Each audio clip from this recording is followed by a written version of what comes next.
dia, boa tarde, boa noite, bem-vindos a mais um episódio do Prosa Choque. E eu prometi pra vocês que só ia ter convidados especiais e incríveis, estou cumprindo. E o convidado de hoje, vou ler de novo.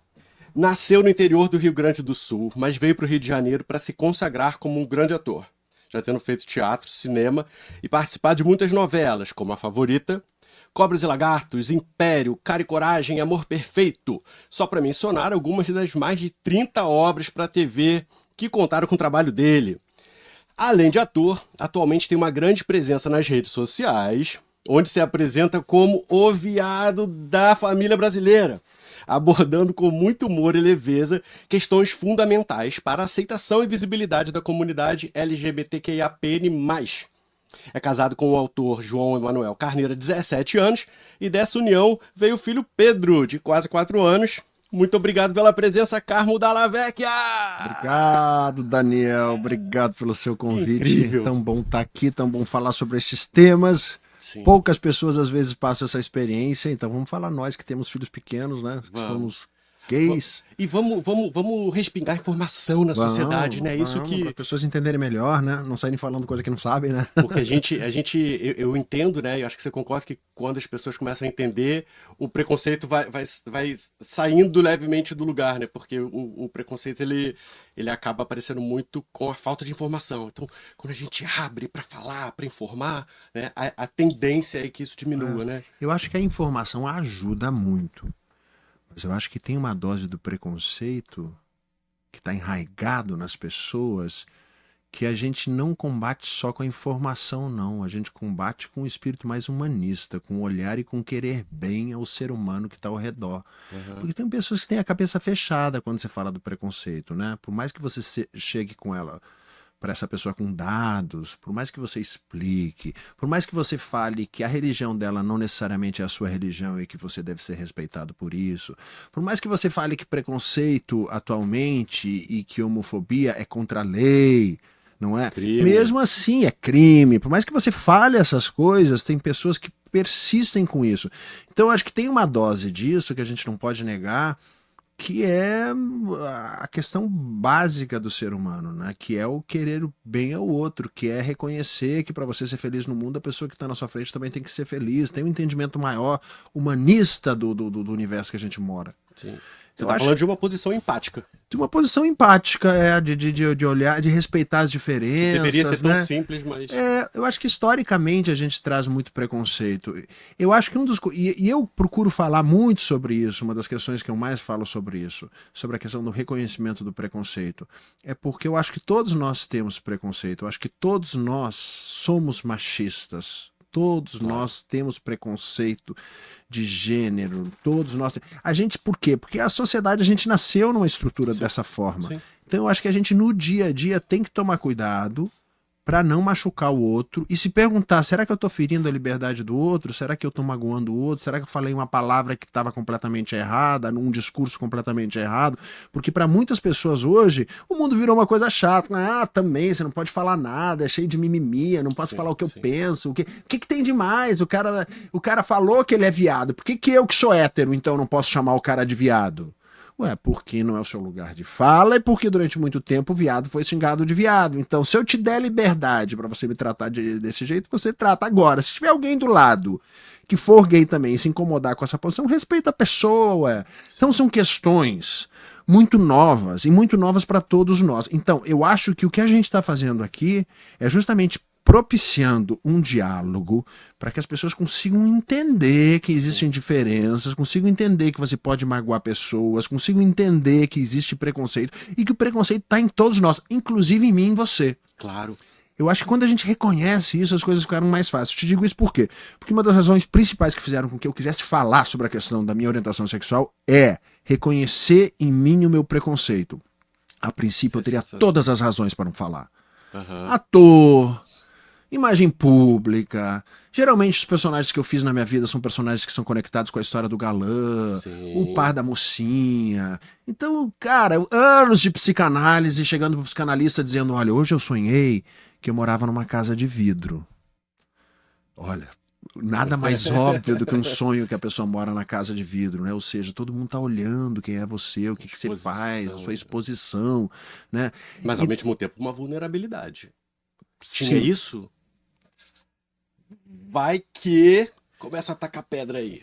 Sim, mas eu acho que a questão principal é essa, não é que vai que começou a tacar pedra. Tacaram pedra desde que eu era criança. Claro. Tacaram pedra desde muito cedo. Tacaram pedra em vários sentidos. Tacaram pedra até dizendo que estavam cuidando de mim, tacaram pedra.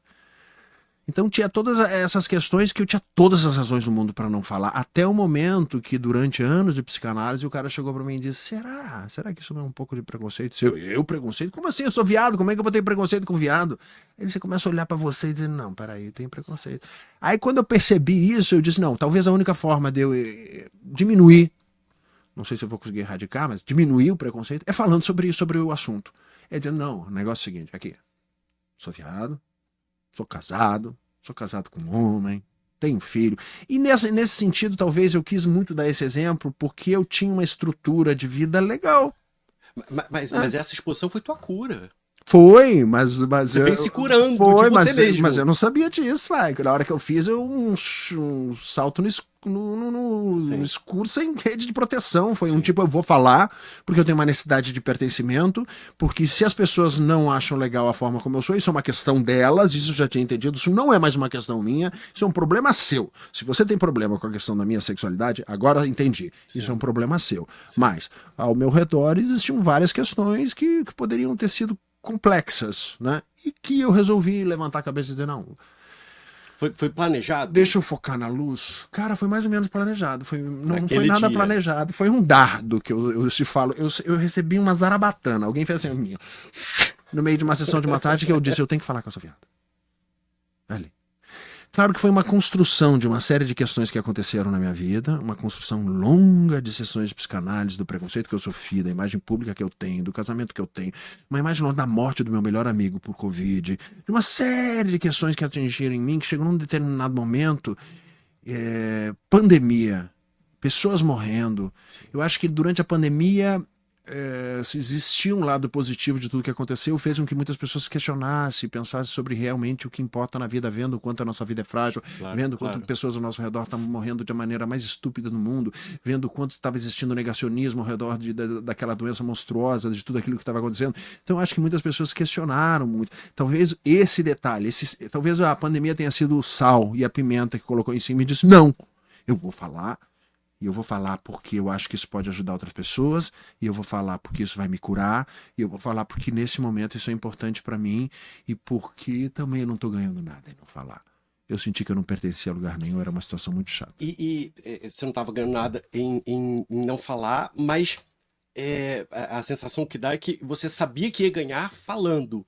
Ganhar, enfim, mudança de sociedade, porque o momento que você fala lá pro Thiago, né, na Dança dos Famosos. Sem avisar, né? Detalhe, eu não avisei a ninguém, né?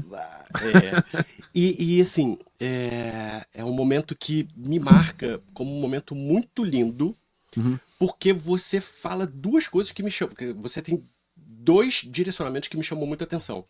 O primeiro, porque você faz isso em nome do amor. Eu queria falar do meu amor pela minha família, do meu amor pelo meu marido, do meu amor pelo meu filho. E aí você fala, né?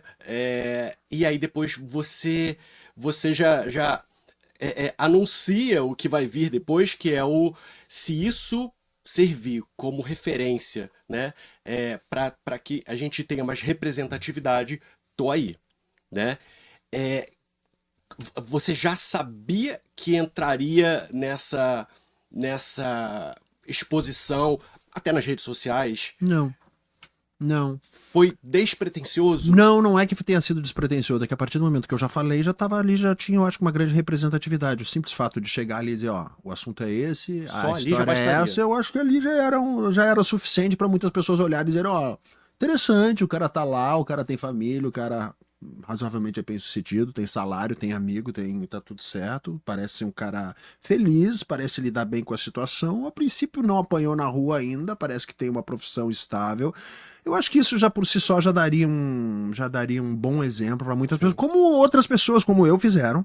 Sim. E que trataram essa pessoa, o mérito dessas pessoas é gigantesco. Sim. O fato de outros atores, assim como eu, terem falado sobre a questão da sua bissexualidade ou sobre a questão de serem gays e de serem lésbicas, foi maravilhoso as pessoas já terem isso. Só que eu, depois de um tempo, eu resolvi detalhar o assunto. Pois é, como é que foi essa virada aí? Porque, claro, você tá certo, já bastaria, só essa colocação já bastaria. Quando você fala de representatividade, na verdade é uma frase que é horrível, mas enfim, ela existe, que é, olha, ele é gay e é normal. E é horrível isso, mas é o que as pessoas pensam. Olha, não é um gay estereotipado, nem alguma coisa... Mas poderia ser, é isso que eu acho que me incomodou e fez com que eu quisesse falar. Foi quando eu percebia que eu recebia mensagens positivas, porque uma coisa também muito interessante que aconteceu comigo foi que eu nunca tive hater. Cara, se eu tive dois, eu não posso dizer que eu tive hater, porque foram tão poucos e tão mínimos. Diante de tantos comentários e diante de tantas mensagens que eu recebi, foram tão mínimas que não foram nem 0,01%. Então eu não posso dizer que eu tenho hater. Eu não sou aquele cara que resolvi falar sobre o assunto e me veio uma enxurrada de meio a meio, pessoas falando bem, pessoas falando mal. Eu não tive isso. Isso não... Em nenhum momento. Nenhum momento. Em nenhuma postagem minha isso já aconteceu. Isso nunca aconteceu. Olha... Das 2 vezes, ou 3, ou 4 que eu tenha recebido um direct mais ousado de alguém que eu tenha me sentido ameaçado, eu fui na polícia. Fui na polícia como uma questão civil. Uma questão de dar um exemplo. Também, né? Não foi nem de proteção. Não me senti tão ameaçado assim. Eu vi que era uma falácia, mas eu disse, mas é interessante eu dar o exemplo para as pessoas entenderem que quando você tem uma conta, seja ela na mídia social que for, tem uma conta conectada com e-mail, que está conectado com CPF, conectado com o número de um computador, então as pessoas chegam lá. Você não está tão protegido assim. Todo mundo acha que tá... Elas não imaginam que a pessoa vai ter o trabalho na polícia. Um dia você tem o trabalho na polícia e o seu nome fica registrado lá e você tem um leve incômodo e não é mais réu primário. E já não... Então é chato, né? Então por essa questão eu fiz, mas eu não tive essas pessoas. Mas por que eu resolvi falar isso? Por quê? Por que eu comecei a querer falar sobre a mídia? Porque eu percebi que eu recebia mensagens positivas de pessoas que diziam coisas do tipo: eu respeito a sua opção sexual. Quando eu percebia que a pessoa estava num bom caminho, mas tinha um equívoco ali, mas tinha um equívoco grande, eu resolvi, não, peraí, gente. Precisa educar essa... Tá bom, vamos fazer a educação para adultos, então. Vamos lá, letrinha LGBTQ, vamos explicar o que é cada letra e vamos falar sobre o assunto. E nesse momento você já pensou, vou educar com humor? Orientação... Não pensei. Ainda não. Não, foi todo um caminho. Primeiro eu fazia vídeos longos, que eram vídeos explicativos, geralmente duravam 2 minutos, 1,5 minutos, que eu sabia, o engajamento de um vídeo muito grande não é tão grande, mas é importante falar sobre esse assunto. Teve uma fase que eu fiz uma coisa que eu adorei fazer, que foi: conte a sua história. As pessoas me mandavam cartas contando alguma situação que elas tinham vivido, sendo elas da minha comunidade, né? Na comunidade que eu falo da sigla inteira. Passando por alguma situação de preconceito ou situação boa, situação de aceitação, a situação que envolvesse a questão da sua orientação de gênero. Me manda uma carta contando essa história, que eu vou ler ela como se eu fosse você. E aí eu fazia como se eu estivesse numa sessão de psicanálise. Eu simplesmente deitava na minha cama da minha casa, colocava uma câmera alto e eu contava a história inteira da pessoa como se fosse eu. E aí, nesse momento, eu recebi as mais belas mensagens que eu já recebi na minha vida. As mensagens mais emocionantes, mais engraçadas, mais divertidas, mais tocantes. As histórias que sou um cara que acho que gosto de ler, que gosto de ir ao cinema, em um determinado momento você acha que, não, já vi quase todas as histórias. Ali eu percebi que eu não tinha visto nada na minha vida. Porque veio cada história, uma mais linda do que a outra, que inclusive eu tenho ideia de fazer um espetáculo com essas histórias, porque são histórias incríveis que me contaram que eu nunca poderia imaginar que eu iria receber. Aí eu comecei a fazer isso. É quase como se você estivesse se nutrindo dessas histórias, dessas experiências para poder arrumar aquilo ali e passar? Aí de repente eu comecei a fazer uma coisa eu fui chamado por 2 amigos para fazer um vídeo que eles faziam comédia. Eu já tinha feito comédia no teatro, assim. Teve uma peça que eu produzi um ano chamada Estranho Casal. Eu dizia, eu não posso fazer essa peça, gente. Eu não sou engraçado. O que eu tô fazendo aqui? Aham. Aí eu fui fazer o Estranho Casal. Eu fiquei 3 anos e meio em cartaz. Eu disse, eu não quero mais fazer essa peça. Eu tô me sentindo fazendo um espetáculo. Não. Aí eu fui fazer uma brincadeira com uns amigos meus que envolvia comédia. Eu disse, eu acho que eu posso fazer isso. Acho que pode ser legal. E eu vou trabalhar com a questão minha que é ator, né? Geralmente eu fazia textos informativos, era mais uma coisa documental, não era... Sim, sim. Eu disse, não, vou começar a brincar com isso. E eu comecei a brincar e comecei a me divertir muito. E aí a minha expansão de ideias foi acontecendo de uma maneira mágica. Eu fui consumindo muitos vídeos de outras pessoas no Instagram. Fui vendo o que outras pessoas em outros países faziam. Fui tendo ideias baseadas em outras pessoas. Eu fui Sim. copiando algumas ideias e mudando alguns detalhes de ideias que não tinham sido vistas no Brasil ainda. E essa curadoria de vídeos dentro desse manancial, desse universo gigantesco que é o Instagram, eu acho que foi o mais interessante, assim. Então, como falar sobre preconceito na nossa comunidade sem ter um discurso violento, sem ter um discurso agressivo, conseguindo tocar o coração das pessoas, levando a informação para essa pessoa que olha para mim e diz, eu respeito a sua opção, ou levando a informação para uma senhora que uma vez me escreveu dizendo assim, entendi, tá tudo certo você gay, mas precisa falar tanto sobre isso, pensa na sua mãe é de uma outra geração. Tá. Cara, eu tenho uma coisa que meus colegas dizem que eu sou maluco, porque eu tenho uma coisa assim, às vezes você escreve um direct pra mim, uma pessoa que eu não conheço escreve um direct pra mim no Instagram e diz assim, oi, tudo bem? Eu digo, tudo bem.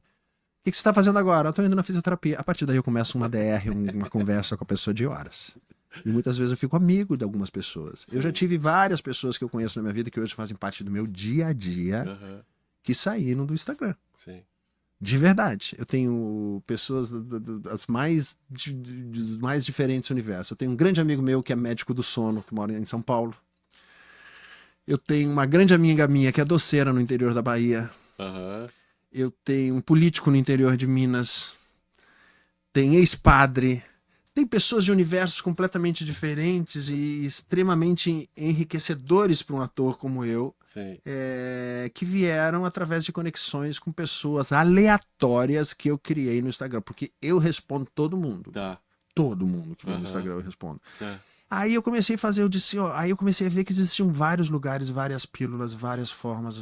Eu podia falar sobre psicanálise, eu podia falar sobre o universo gay, eu podia falar sobre preconceito, eu podia fazer, quem sabe eu posso fazer uma inversão, eu posso fazer um vídeo dizendo, não, eu aceito um hétero, mas não precisa dar pinta, né? Ou seja, tem um universo gigantesco, e eu pensei, não, esse universo é restrito, ele tem um tamanho, porque tem tanta coisa pra falar sobre o universo gay, tem muita coisa. Porque tem vários pontos, né? vários pontos de vista, vários lugares. Muitas coisas para falar, porque eu posso falar de toda uma vida dentro do universo gay. Eu posso falar do casamento de uma pessoa gay, eu posso falar da culinária de uma pessoa gay, eu posso falar sobre o preconceito que uma pessoa gay sofre na rua, eu posso falar sobre o preconceito que uma pessoa gay sofre dentro de casa, eu posso falar sobre o preconceito no trabalho, eu posso falar sobre o auto-preconceito que o próprio gay tem com ele. Tem um universo de coisas. Então, hoje te digo que eu tenho mais ideia do que tempo, às vezes, para realizar as ideias que eu tenho. O que no começo... são suas. Uma boa parte delas, sim. Outras não. Incrível. Mas até quando não são, eu acho que são.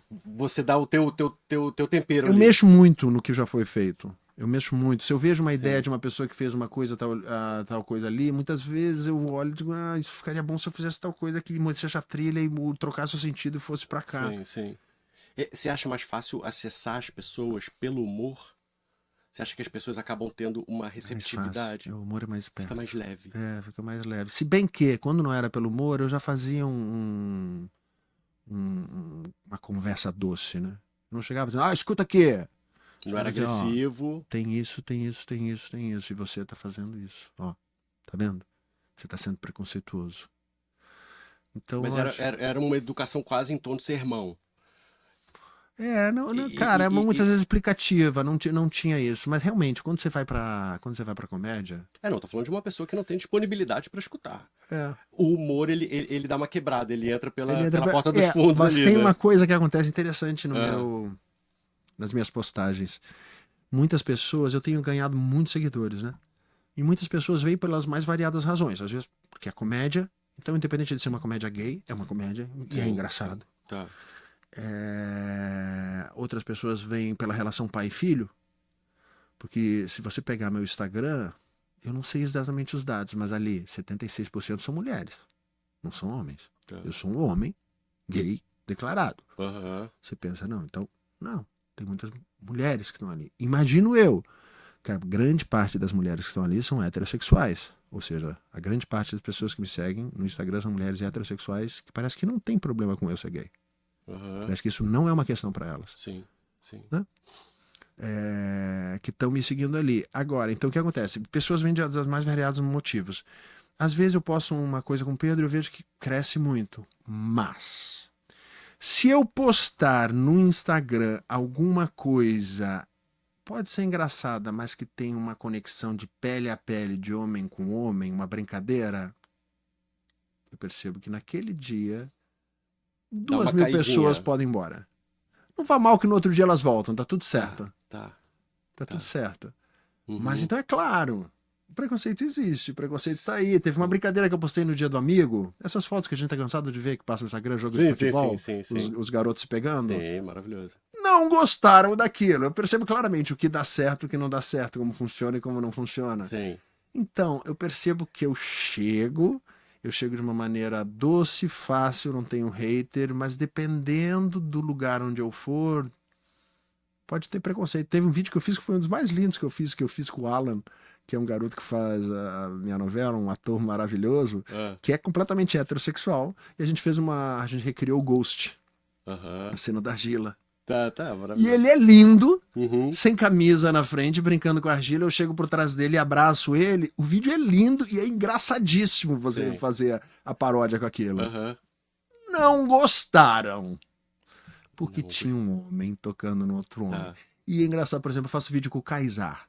O Kaysar é um dos caras mais heterossexuais que eu conheço. Então você olha pra nós dois, é muito uma brincadeira. Você vê que ali eu tô fazendo uma educação, tô entrando numa Sim. comédia, mas é uma brincadeira.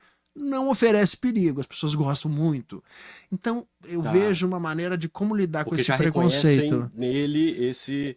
Reconhece, talvez a Fica- comédia fica maior, porque isso é uma das questões que também sempre me incomodou muito, às vezes, no trabalho na televisão. Viado é aceito se for engraçado. Se você me fizer rir, pode vir. Se o teu personagem for divertido, teu personagem é grande na novela. Se o teu personagem não for divertido, teu personagem é pequeno. Então eu quero viado que seja engraçado, que seja divertido, que me faça rir, que de preferência dê muita pinta em cena. Sim. Nada contra viado que dá pinta, muito pelo contrário, existe uma gama de gays diferentes e todos têm que ser respeitados. Quem sabe da masculinidade de cada um de nós é cada um de nós e acabou. Se você quer dar pinta, você dá a pinta que você Sim. quiser. Mas... Você tem o direito de ser da maneira como você quiser ser. Agora, a gente percebe claramente nisso na televisão que para ser aceito não pode ter essa passabilidade que talvez eu tenha no universo heterossexual. Porque nunca, não tinha. Na televisão, até pouco tempo atrás, o gay era só o cabeleireiro maquiador que gritava, que tinha Nada contra eles. Mas Nada só contra podia eles, ser, mas porque só podia eu acho que de ser. alguma maneira não Mas ameaçava. até hoje é assim. Mas até Não hoje é assim. ameaçava. Mas não mudou, isso não mudou. Não mudou. Os personagens que nós temos nas novelas atualmente são modestos, né? Tem um personagem lindo que eu tô fazendo e eu agradeço muito a todos os autores da novela do personagem que eu tô fazendo agora. Mas claramente existe uma demanda para que esses personagens sejam modestos para não incomodar. Isso é claro. Isso é Sim. claro, gente. Eu sou casado com autor, isso é claro. Isso não me engana, não. Tá. É assim que funciona. Não Sim. vamos nos enganar. Tem que ser modestos. As pessoas ainda talvez estejam perdendo a chance de, nesse momento, estarem do lado certo da história. Sim. Você lembra de uma novela? Eu vou super chutar aqui, Torre de Babel, talvez, Sim. que tinha um casal lésbico Sei. e que era, eu vou usar essa palavra porque a gente falou sobre... Fernanda falou dela. Montenegro e Natália Timber. Era um casal normal. Ele não... E o pessoal não sustentou. Mas aí é que tá. morrer. Aí é que... Ah, não. Essa foi Torre de Babel, que era Cristiane Torlone e eu não sei se era Silvia Pfeiffer. Eu acho que talvez era isso. Era isso. Mas eu achei que você estava falando sobre Babilônia, que era Natália Timber e Fernanda Montenegro. Na minha opinião, muito particular, eu acho que isso foi uma das maiores das sacanagens que fizeram com a nossa comunidade, que responsabilizaram o fracasso de uma novela pelo fato de ter existido um beijo gay. Sim. Ah, então, o meu beijo é a razão total de um falecimento de uma estrutura inteira de uma novela gigantesca, com vários personagens, com várias histórias, com várias coisas envolvidas dentro daquilo ali. Então, por conta de um beijo gay, você vai me dizer que mais uma vez querem responsabilizar o pobre do viado da família brasileira. Pobre do viado sofre. Porque, deu beijo, não quiseram, não aceitaram um beijo. Cara, às vezes nem todas as novelas são as novelas mais felizes de um autor, todo mundo tem direito de não fazer o seu grande sucesso a vida inteira. Você não sabe, agora vamos responsabilizar o gay porque é mais fácil. Sim. É mais fácil dizer que foi o gay. A culpa é do gay, a culpa era do beijo que as duas deram. Se não ao tivesse mesmo aquele tempo, beijo, a novela confirma. teria sido um super sucesso, nossa. E ao mesmo Será, tempo velho? confirma o preconceito. Confirma o Estimula. preconceito, E As vamos pessoas ter cuidado, saem vamos falando botar de isso e elas não novo. percebem que elas estão sendo preconceituosas ao dizer isso. Talvez a razão do fracasso da novela não tenha sido o beijo das duas. Até onde eu sei, o personagem que eu tô fazendo nessa novela, através do que me chega, que é o tal do Group Discussion que faz, a história tá muito bem elaborada. Sim, E as pessoas gostaram do meu romance com ele. sim. Não tem problema nenhum. E pegando isso e juntando com o que a gente estava falando no comecinho, você acha que talvez o grande problema, o grande ponto a ser vencido na sociedade é que as pessoas não se reconhecem, não se assumem como preconceituosas, Claro. racistas, Claro. machistas, Claro. homofóbicas, Claro. não falam isso. Não, elas não se reconhecem. Elas dizem, eu não sou.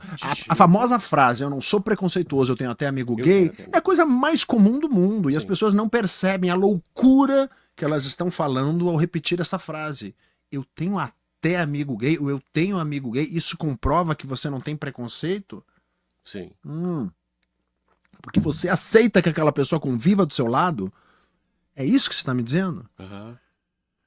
Você viu que, enfim, acabou virando um memezinho, uma socialite que postou uma foto com ela com duas as empregadas dela de uniforme, negras, e a legenda era para aqueles que dizem que eu sou racista, olha aqui, elas são quase da minha família. É isso.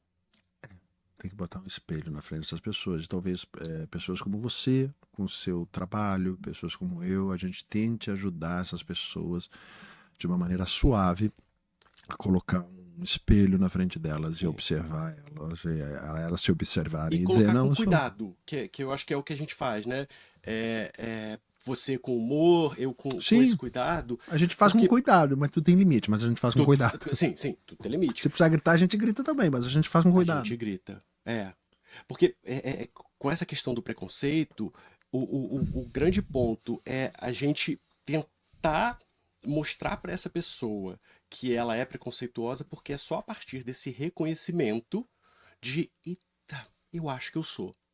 E aí eu posso mudar. Porque se eu não me reconheço preconceituoso, machista, homofóbico, eu não preciso mudar. Eu não preciso mudar. Não. Eu só mudo alguma coisa que tá errada. Então, essa informação. Elas vão se justificar, as pessoas vão se justificar, assim como eu poderia a minha vida inteira ter me justificado e ter dito, não, eu não posso falar que eu sou gay. Eu sou um ator, eu ganho dinheiro com o meu trabalho. Se eu falar, eu vou deixar de trabalhar e aí acabou.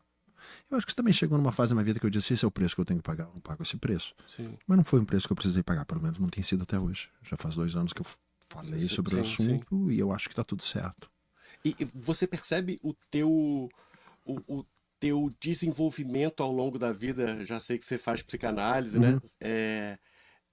Você percebe o que foi acontecendo com você que você levou um tempo grande para fazer esse outing, para sair publicamente do armário, né?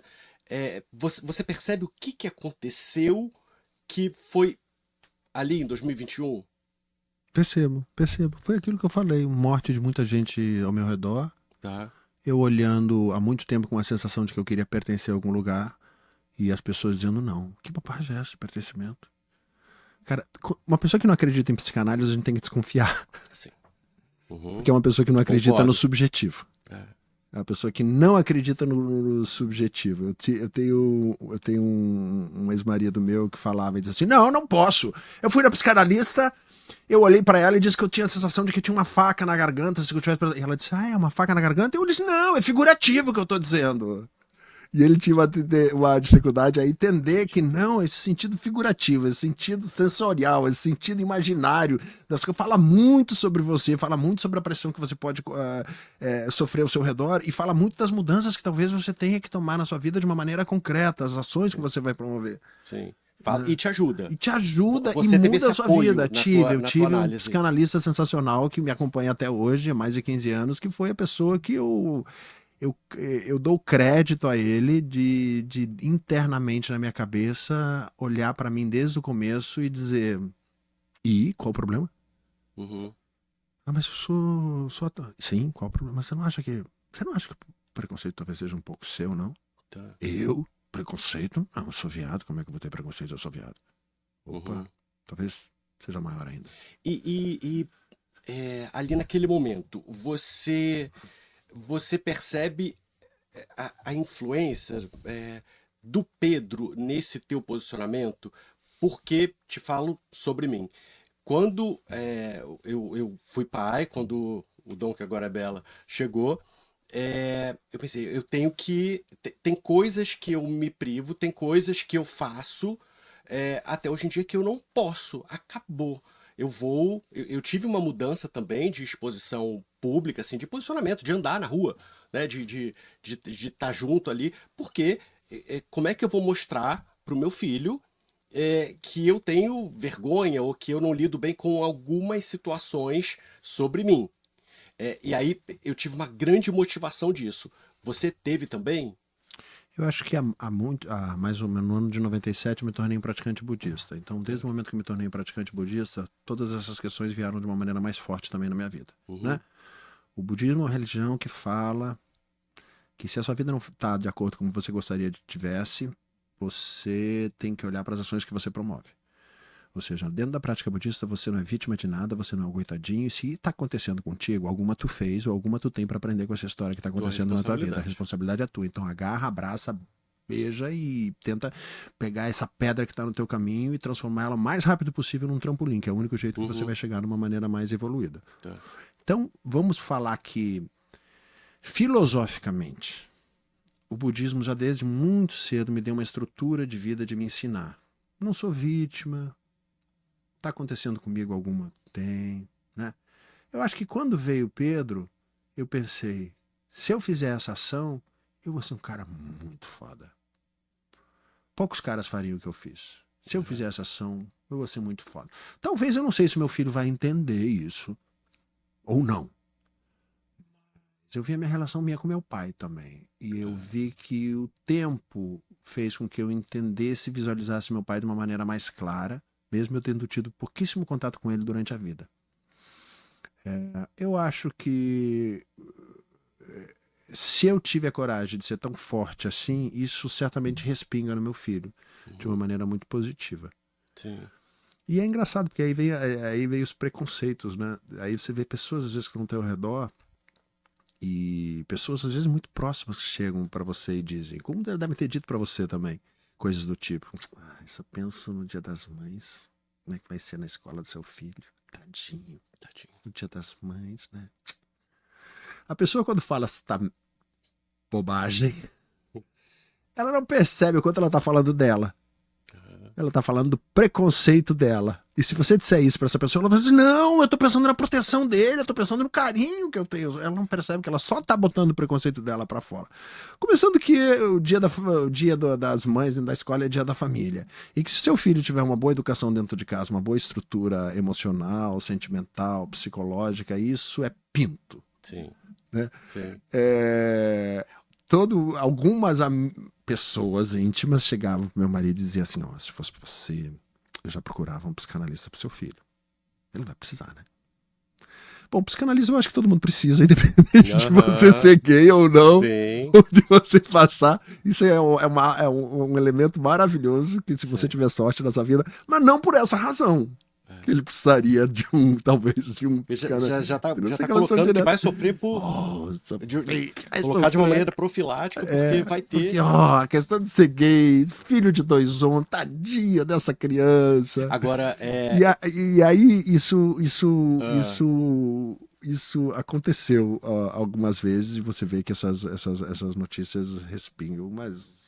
Ó, uma coisa que acontece comigo com frequência. Hum. Quando vem uma outra criança e pergunta pros meus assim, cadê sua mãe? E aí os responsáveis, para menino, pergunta isso não. Aí eu falo, não tem problema, pode perguntar Mas claro. pra ele. E aí perguntam, cadê sua mãe? E aí meus filhos falam assim, eu não tenho mãe, você tem quantos pais? E aí eles falam, aí meus filhos falam assim, eu tenho dois. Você o só Pedro tem um adora pai? dizer. Eu tenho dois. O Pedro Sabe adora dizer assim? que tem 2 também. Mas aconteceu comigo 2 semanas atrás, né? Que aí todo mundo dizia assim, mas e o dia que seu filho perguntar pela mãe, como é que vai ser? Nossa, e aí, quando ele perguntar, o que você vai explicar para essa criança, né? E aí, eu disse, mas tem que explicar, mas como é que é? Mas tem a grande questão? Qual é a grande questão? Assim, o que eu vou ter que tanto explicar para essa criança, assim, Sim, né? sim. Além do que é verdade, além verdade. do que é natural e além do que aconteceu. Que grande explicação é essa no mundo que eu vou ter que dar para essa pessoa? Porque isso era uma explicação sobre um olhar de alguém com muito preconceito que fala essa bobagem. E aí, há 2 semanas atrás, eu tava fazendo fisioterapia, né? Que eu tenho lesão no ombro, no joelho, enfim, tinha operado. E aí eu tava meu filho chegou da escola, saltou em cima da cama e disse, papai, eu não tenho mãe. Eu pensei, finalmente chegou a pergunta. A pergunta que eu tanto esperava chegou. Eu não vi a hora dessa criança me fazer essa pergunta. Eu digo, não, filho, você tem 2 papais. Então, tem famílias que tem 2 mamães, família que tem 2 papais, família que tem um papai e a mamãe. A maioria é só mamãe. Ah, tá. O papai tá por ali, mas não tá O tanto. papai tá por existe aí. ou fez um dia, mas desapareceu. Mas essa questão parece que é menos importante para as pessoas preconceituosas do que o fato de ser filho de 2 mulheres ou de 2 homens. Sim. Mas aí eu disse, então, tem esse, tá? Tá. Você quer perguntar mais alguma coisa? Não, tá tudo bem. Tem certeza, viu? Não quer perguntar mais nada. Eu pensei, vai ser mais difícil esse momento. Esse momento chegou, tem que ser um pouco mais difícil do que isso. Eu esperei, me avisaram tanto desse momento, o quanto isso ia ser difícil, o quanto ia ser inoportuno, o quanto ia ser traumático para essa criança, o quanto ia ser difícil esse momento. Eu disse, e aí? Pô, filho, faz uma perguntinha, mas me desafia. Me desafia para eu tentar não saber responder essa questão de uma maneira tão absurda assim. Aí é quase, sabe, a primeira experiência que você tem na vida quando você é adolescente, você vai fazer sexo a primeira vez, aí você faz sexo, termina, você diz, isso, é? Ah, tá. Isso. Sim, e depois ele seguiu vida. Foi lá e não queria que ele me perguntasse outra coisa, mas rapidamente foi explicado a ele o que outras vezes já tinha sido dito pra ele, que era, você tem 2 papais. E ele sempre sorriu a dizer, eu tenho 2 papais, já tenho 2 papais. Uma coisa que também chega muito em mim como é que você vai fazer assim, como é que seu filho vai nascer, vai crescer sem a figura feminina? Eu falo, bem, você sabe que eu não tô criando ele na caverna. Você sabe que tem um mundo aí que tem professora, tem madrinha, tem tia, tem primo, mas as pessoas não entendem. Você nunca escutou isso?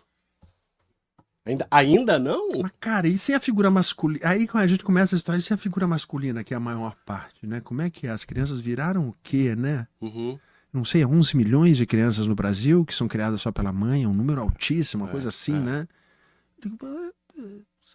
Isso é olhar preconceituoso. Isso é o tradicional preconceito que pega a sua roupa, troca a sua roupa inteirinha, veste uma outra roupa, veste uma outra carapuça, se disfarça de uma outra coisa e aparece na sua frente para te atacar, mas não atacar de uma maneira óbvia. Ataca dizendo, não, eu tô fazendo isso porque eu amo o seu filho, porque eu fico pensando, não, não quero que ele sofra. Eu só não quero que ele sofra.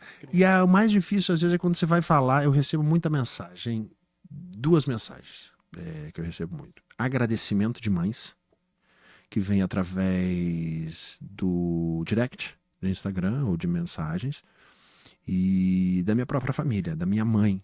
Muitas mães vêm falar com a minha mãe, agradecer a minha mãe porque ajudou a elas a terem uma relação muito boa com seus filhos e terem um entendimento maior sobre a questão da sexualidade dos seus filhos. Essa é uma mensagem que eu recebo Sim. bastante. E com relação à tua paternidade, isso, as pessoas reconhecem isso?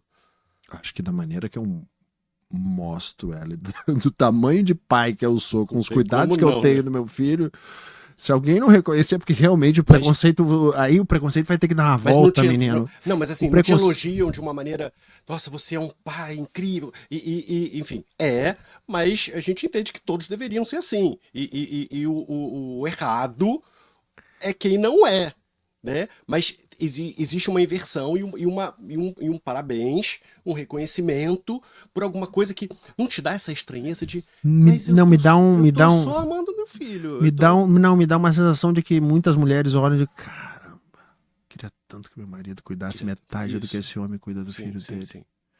Eu Essa é a acho que é por isso. referência. É porque também, historicamente, a gente tem uma quantidade de coisas, uma estrutura familiar que diz que, historicamente, mulheres cuidam disso, homens cuidam daquilo. E tem uma questão ali que eu acho que é biológica também, que não é só cultural, porque, por exemplo, a criança nasce, né? A Uhum. criança nasce e vai amamentar. Vai amamentar. Mãe amamenta. Quem dá o alimento é a mãe. Então existe uma estrutura que. E aí, onde entra o homem? O homem pode entrar em outras maneiras. Dá conforto à mulher, dá conforto no alimento, dá conforto na casa, dá o conforto na Segurança, estrutura, na apoio, segurança, no acolhimento. apoio. Enfim, existem várias maneiras. Vamos entender que, no meu caso, como não existia essa estrutura, eu acabei tomando lugar de muitos aspectos que dentro de uma casa o que faria seria a mulher.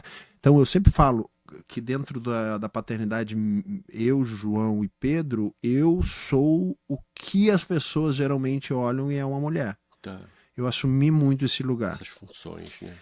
Não só as funções, como a questão biológica também. Eu passei por todo o puerpério que uma mulher passa em termos biológicos. Te explico para você não achar que eu sou maluco. Ah, não é Biológica. maluco, é comum, você sabe. Já me falaram que isso é comum. Por exemplo, Sim. durante 2 anos, eu fiquei sem dormir. A minha adrenalina, se eu escutava barulho do Pedro à noite, meu coração disparava na mesma hora. Eu fazia opa, Desde que ele nasceu, desde que ele chegou. nasceu.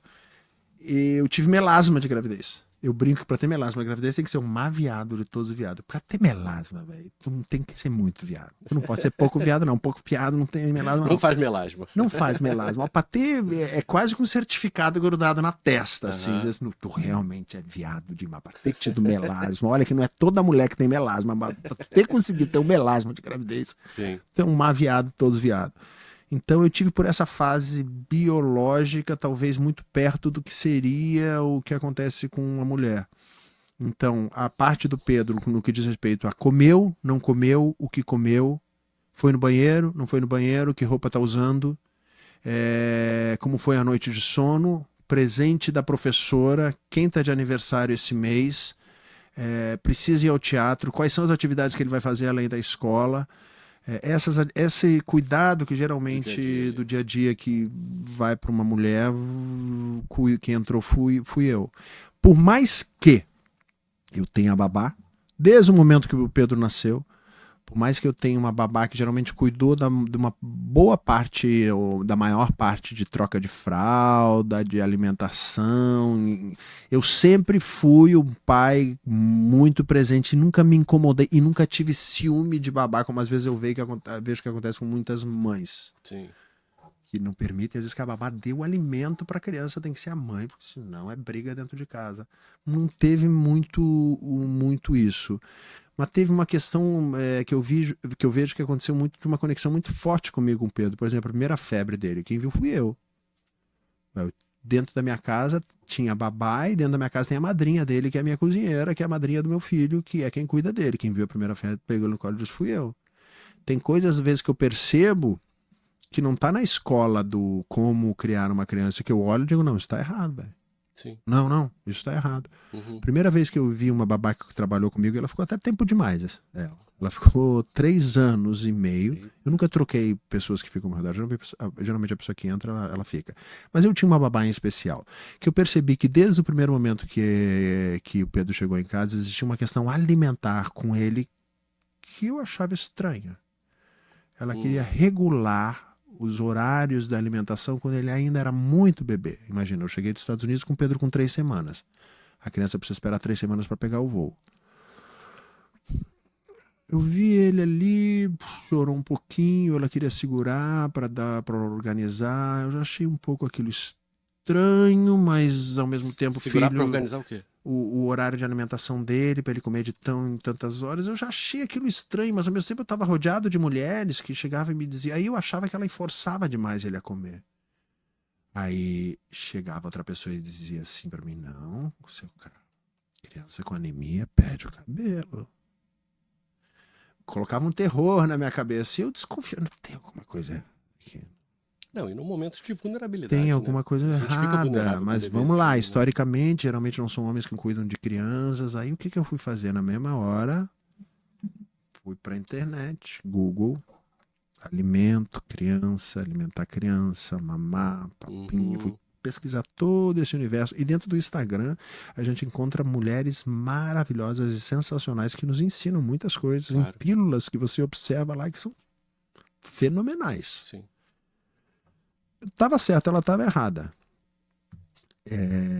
Ela enfiava muita comida no meu filho. Aí toda vez da hora da refeição era uma briga, ele não queria comer.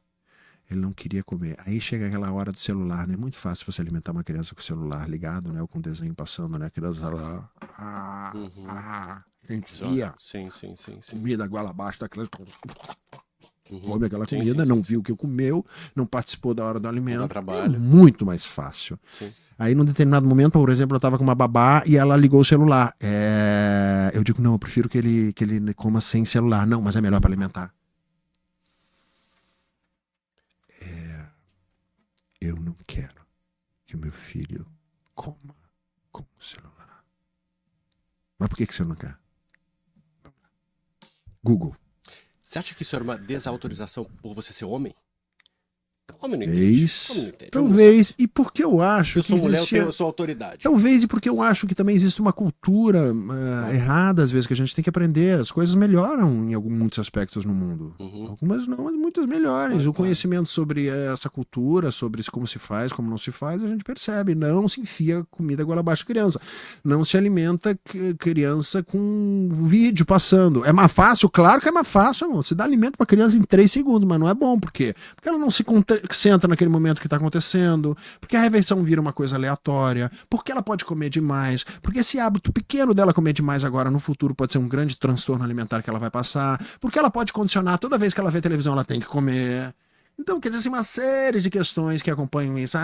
Isso é bobagem, é tão mais fácil alimentar. Quer ver como funciona? Quer ver como funciona? É mais fácil, claro que é. Você chucha a comida na boca da criança quando ela estiver vendo desenho. Isso, a longo prazo, vai ter um custo terrível para a criança. Há pouco tempo atrás eu vi uma pessoa muito próxima da minha família, criança, num aniversário, numa casa fantástica de festas, com vários brinquedos e divertimentos, e era uma festa linda e olha, meu filho se estivesse lá ia ficar maluco. A cena mais bizarra, uma das mais bizarras que eu vi na minha vida foi essa, dessa pessoa muito próxima a mim, dentro, uma criança de 10 anos de idade, dentro de uma piscina de bola, com um celular na mão, jogando. Disse, caraca. 10 anos. A criança não está conseguindo se divertir num parque de diversões. Ela está dentro de uma piscina de bola, conectada no celular. Sim. Mas por quê? Porque durante muitos momentos o celular foi importantíssimo para aqueles pais, para deixar aquela criança quieta, para ela comer mais fácil e para dar menos trabalho para ele. E agora vão reclamar, dizendo que a criança está viciada na porcaria do celular. Sim. E de repente ela foi ali pra piscina pra agradar o pai e a mãe. Pelo menos vai pra piscina brincar. Foi ali com o celular, Mas na verdade ela tava com o celular. Tava com o celular, mas... Com o celular. Mas tava na piscina. De repente pros pais ficou triste, até... É triste. Triste demais. Então, enfim, são questões que você... Agora, além dessa babá, você já percebeu outras situações de uma não autorização, uma não autenticação pelo fato de vocês dois serem homens? Sim, assim, quando a pessoa chega e diz, a madrinha, deixa a madrinha que vai ensinar, a madrinha que vai, porque precisa de... Tenho. Eu fico pensando, se fosse uma filha menina, seria pior. Se fosse uma filha menina, certamente seria pior. Aí, nossa, aí realmente eu acho que a questão seria melhor. Mas essa mesma babá, depois que ela foi embora, depois que acabei mandando embora, e aí o incrível foi que a partir do momento que ela foi embora, meu filho começou a comer bem. Começou a não ter tantos problemas para comer. E por mais que eu tenha levado ela no pediatra, e o próprio pediatra tenha dito, olha, pare de enfiar comida na boca dessa criança. A médico não sabe de nada. Por mais que eu tenha feito. Mas aí eu descobri, depois que ela foi embora, que tinha coisa. Por exemplo, meu filho, quando nasceu, eu comprava chupeta. Que cor eu comprava chupeta? Qualquer uma. Amarela, verde, rosa, azul. Ela escondia as rosas. Quando eu acordo de manhã, durante o tempo da minha vida, às vezes eu resolvo, não, vou cuidar da minha pele, vou passar protetor solar antes de sair pro trabalho. Meu cabelo muito ondulado, eu pego geralmente uma dessas tiaras de tecido, coloco para segurar o cabelo, já tem a entrada, passa protetor na entrada, passar protetor no rosto inteiro, o cabelo tá molhado, aproveito e deixo ela no cabelo, já levanta a franja, já chega no trabalho melhor, né? Sim. Vamos lá. Assim que eu tiro essa tiara, eu jogo por qualquer lugar da casa. Ela escondia, porque Pedro estava querendo usar as tiaras. Gravíssimo.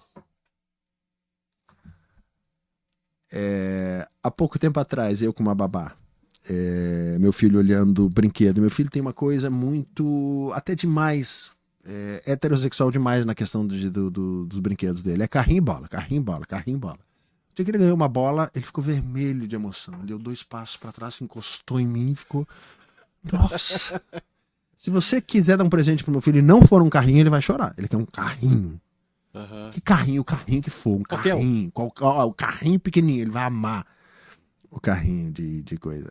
Um dia, no celular, ele tava olhando. Ele viu uma geladeirinha. Eu fiquei feliz da vida. A geladeirinha. A babá olhou na mesma hora. Eu disse, não, isso é de menina. Eu achei que eu não tivesse escutado direito esse assunto.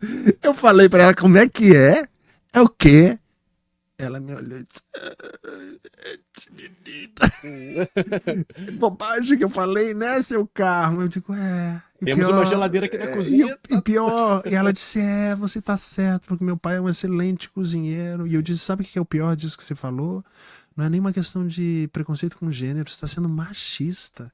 Você está dizendo pro meu filho que lugar de mulher é na cozinha e que o lugar de homem é na sala. Que a mulher é que vai lavar a louça, que vai cozinhar, que vai arrumar a cama, que não vai cuidar, que o homem não vai cuidar do bebê, o homem não vai limpar a casa, o homem não vai entrar na cozinha, o homem não vai cozinhar. É isso que você está dizendo. Para você ver. E ela se deu conta e ela própria reconheceu, pediu desculpas. Então, quando eu falo sobre preconceito, é sobre esse tipo de preconceito. São ações que a gente tem internas que você nem pensa. E quando você vê, você está dizendo, não, eu vou dar geladeirinha pro meu filho é macho, eu vou dar uma geladeirinha para ele. Aí depois você quer que seu filho lave louça. Como, né? Como? A vida inteira ele aprendeu que isso era coisa de mulher, que tem que lavar louça é mulher. Machismo, velho. Sim. Agora, você já é casada há 17 anos. Quando que começou a chegar a ideia de aumentar a família, de filho? Vocês sempre falavam? Não, porque eu acho que talvez tenha acontecido isso com você também, não sei. A gente pegou a virada. A gente pegou isso não existe, isso se tornou a existir. Pra mim, não. Pra mim foi meio, não, isso não existe. Isso começou a existir. Mas pra mim, quando eu comecei, eu tô há 15 anos, 15 ou 16. Quando eu comecei a falar, o que existia era, não sei se você lembra disso, um dos dois ia fazer uma adoção solo, era o que tinha.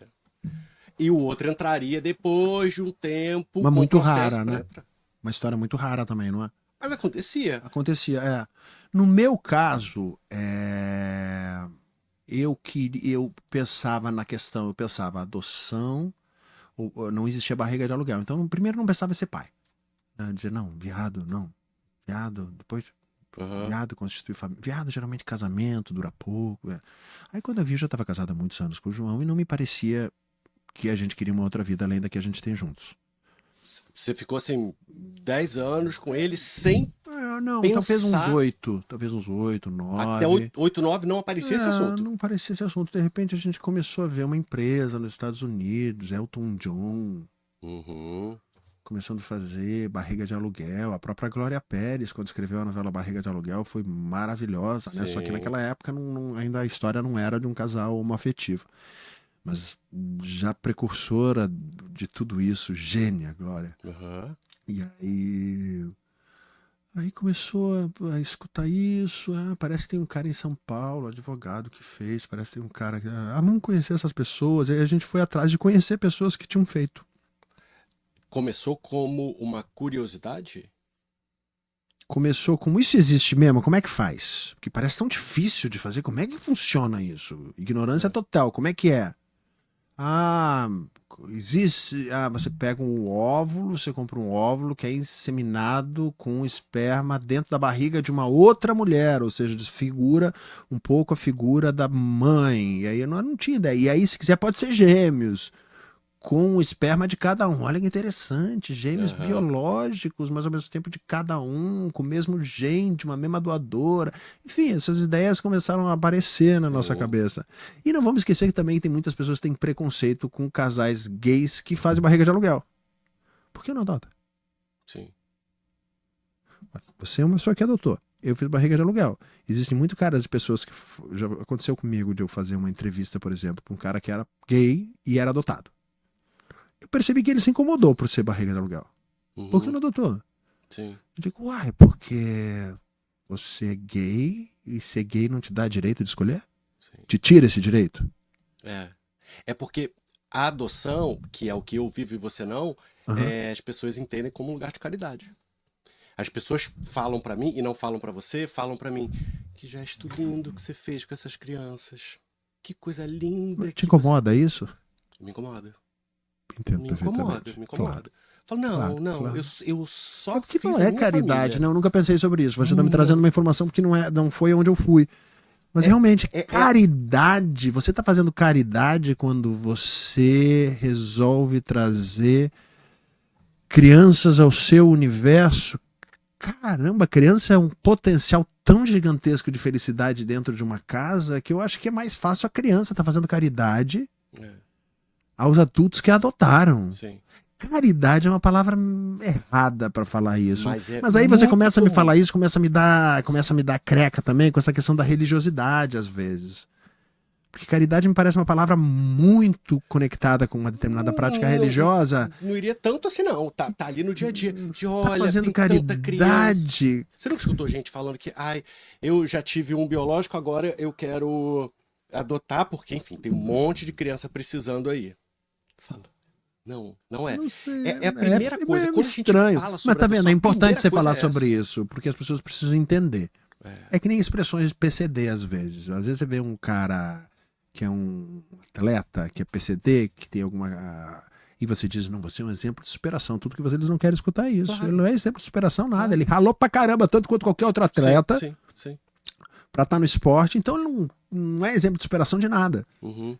Isso é uma educação. Sim. Educação para adultos, que a gente tem que ajudar as pessoas a fazer. Que fala, assim, porque você mesmo falando, você me falando, ajudou. Não. Cara, tem cachorro, é sensacional quando o cachorro nasce. Você já teve cachorro? Você tem cachorro? Sim. Você percebeu o que acontece quando nasce o cachorro? O que acontece com a mãe? Não. A vida dela melhora, a vida dela, ela vive mais tempo, ela fica com mais energia, ela fica mais disposta, ela fica mais alegre. Não sei se ela faz isso para dar conta da tanta energia que é uma criança no seu universo, mas até nos animais você vê isso de uma maneira bonita. Sim. Por que nos seres humanos teria que ser de uma maneira diferente? Não, desculpe, não é assim. O manancial de felicidade que uma criança pode trazer para um pai... Cara, eu não vou dizer para você que uma criança pode dar sentido para a vida de um pai, porque eu acho que aí é responsabilizar demais essa criança, dar uma carga muito grande para ela. Mas eu acho que uma criança pode trazer um mundo de alegria no universo de qualquer pessoa. pode trazer um mundo de Mas ela pode dar tormentos. sentido, sim. É, Porque uma criança que dá sentido para a vida do pai, o sujeito da oração não é a criança, é o pai que coloca aquela criança é. como um preenchedor de alguma coisa dele ali. Então, isso acontece, é possível. É que quando você me fala isso, eu fico achando que é responsabilidade demais e eu fico pensando, se não existisse essa criança, esse pai estaria no ralo, estaria muito infeliz. E o que vai acontecer quando essa criança crescer e sair de casa? Uhum. Sim, O que vai acontecer sim. com esse universo quando eles tiverem que se separar? Porque eles vão ter que se separar, porque a criança tem um determinado momento que ela vai voar e tá tudo certo em ela voar. Uhum. Só me traz uma sensação de eu fico um pouco receoso e preocupado. Uma das questões que eu falava muito antes de Pedro nascer, eu pensava, Pedro não está vindo ao mundo para me trazer felicidade. Pedro está vindo ao mundo porque eu acho que eu tenho amor suficiente dentro da minha casa com meu marido, que eu posso dividir com ele, eu acho que eu posso dar uma boa educação para uma criança, eu acho que eu posso fazer com que através dessa educação ela se torne um ser humano feliz no mundo e que tenha uma experiência positiva nesse planeta. Eu acho que é isso que fez com que eu decidisse, não, eu posso ter um filho e o meu filho vai vir ao mundo da maneira que eu quero que venha. Acho que só por isso, porque eu discutia muito. Eu tive uma relação muito distante com meu pai, muito difícil, que no final da vida dele, a gente conseguiu fazer uma curva muito bonita. Tá. Né? Talvez eu tenha entendido na minha prática budista que, por mais que meu pai tenha vindo antes de mim, se era eu que estava sofrendo pela minha relação com ele, essa dor era minha. Então cabia a mim resolver. Sim. Não adiantava ficar dizendo, ele nasceu antes, a culpa é dele, então ele que se ferre, a responsabilidade é dele. Não, quem está sentindo o vazio, quem está sentindo a dor, quem está sentindo... sou eu. Então, eu que resolva toda essa questão. Quando eu fiz muita psicanálise pensando o seguinte, eu não posso levar para o meu filho a bagagem que não tenha sido tão boa que eu tenha passado com a minha relação com meu pai. Por exemplo, se eu tive uma relação afastada do meu pai, eu posso me tornar um pai extremamente super protetor do meu filho, o que significa ser a mesma coisa, ao contrário. Isso é a referência. Parecia claro isso. Eu dizia, eu tenho que curar o filho antes do filho vir. Eu tenho que curar a minha relação com meu pai antes de aparecer o Pedro, porque se eu não fizer isso, eu vou repetir com meu filho. O filho que habita em você, né? O filho, o ser filho. Ser filho. Eu tenho que curar no filho, na relação eu com meu pai, né? Eu sendo filho dele, eu tenho que curar essa relação do filho para eu poder ser pai, porque senão meu filho vai sentir a rebarba, as ondas de tudo isso que eu passei com meu pai. É claro que toda a educação que eu tive com ele, toda a história minha com ele está marcada no meu corpo e vai passar para o meu filho de alguma maneira. Mas, se o que importa na vida é o presente, se o que importa na vida é a atitude que eu tomo no presente, então no dia de hoje eu vou ter a chance de transformar o que aconteceu no passado. Você não precisa repetir, né? Não precisa repetir, vamos revolucionar esse karma, vamos revolucionar essa história. E nesse sentido eu volto à minha prática budista, me trouxe só coisa boa na vida. Está acontecendo comigo, a responsabilidade é minha, eu não sou vítima de nada, cabe a mim transformar e cabe a mim fazer isso até pelo bem da existência de uma pessoa que está vindo aí. Sim. Eu falo demais, né? Agora, quando você começou a pesquisar, você e João, retomando aí, vocês começaram a pesquisar, e é possível, então, ali dá... como é que foi esse processo? Vocês... o desejo era dos dois, a vontade era dos dois, e como que vocês passearam pelas opções? Porque você deve ter pensado, né? Na possibilidade de adotar, a possibilidade de... enfim. Me parecia que a possibilidade de adotar seria muito difícil. As conversas que eu escutava no Brasil que eram complexas, que era um processo difícil. Eu não fui averiguar, não fui ao fundo. Muito tempo para conseguir uma criança, para você conseguir ter a paternidade, mas talvez tenha sido muita desinformação minha também. Provavelmente deve ter sido muita desinformação. E porque talvez a gente tivesse na nossa cabeça o sonho biológico de ver numa criança a gente repetido, talvez tivesse isso. E eu não, em forma nenhuma, nós dois. E de forma nenhuma me senti culpado por isso, ou julgado, e se alguém tem esse julgamento também, Tá. Não é um problema meu. Você tá falando de uma sintonia total o tempo inteiro? De vocês dois, assim? Sim, Vamos ter filho, vamos ter filho. sim, sim, Tá. sim. Eu acho que a única coisa que no começo a gente ficava muito medo, né? Essa questão fora do Brasil, como é que é? Lei, como é que faz isso? Como é que faz isso? Vamos tentar com uma amiga, vamos tentar aqui perto, vamos tentar com não sei o quê, mas as experiências que a gente teve não foram muito de conversas, não foram muito boas nesse sentido. A gente percebeu que a maioria das mulheres é aquilo que a gente conversou antes. Quando você resolve ter um filho com uma amiga, você tem uma família. Sim. Você não está tendo um filho, você está tendo uma Tá família colocando um e papel colocando aí. outras pessoas dentro da sua relação que talvez você não saiba o que vai acontecer, o que vai dar, se vai ser Sim. bom, se não vai ser bom. Se não vai... Então, não. Talvez tenha sido até ainda respingado por essa coisa do heteronormativo do pai, mãe e filho, né? Então, de repente, quer dizer, tinha que ter uma figura de mãe em algum lugar. Algumas pessoas pensam isso e depois entendem que não.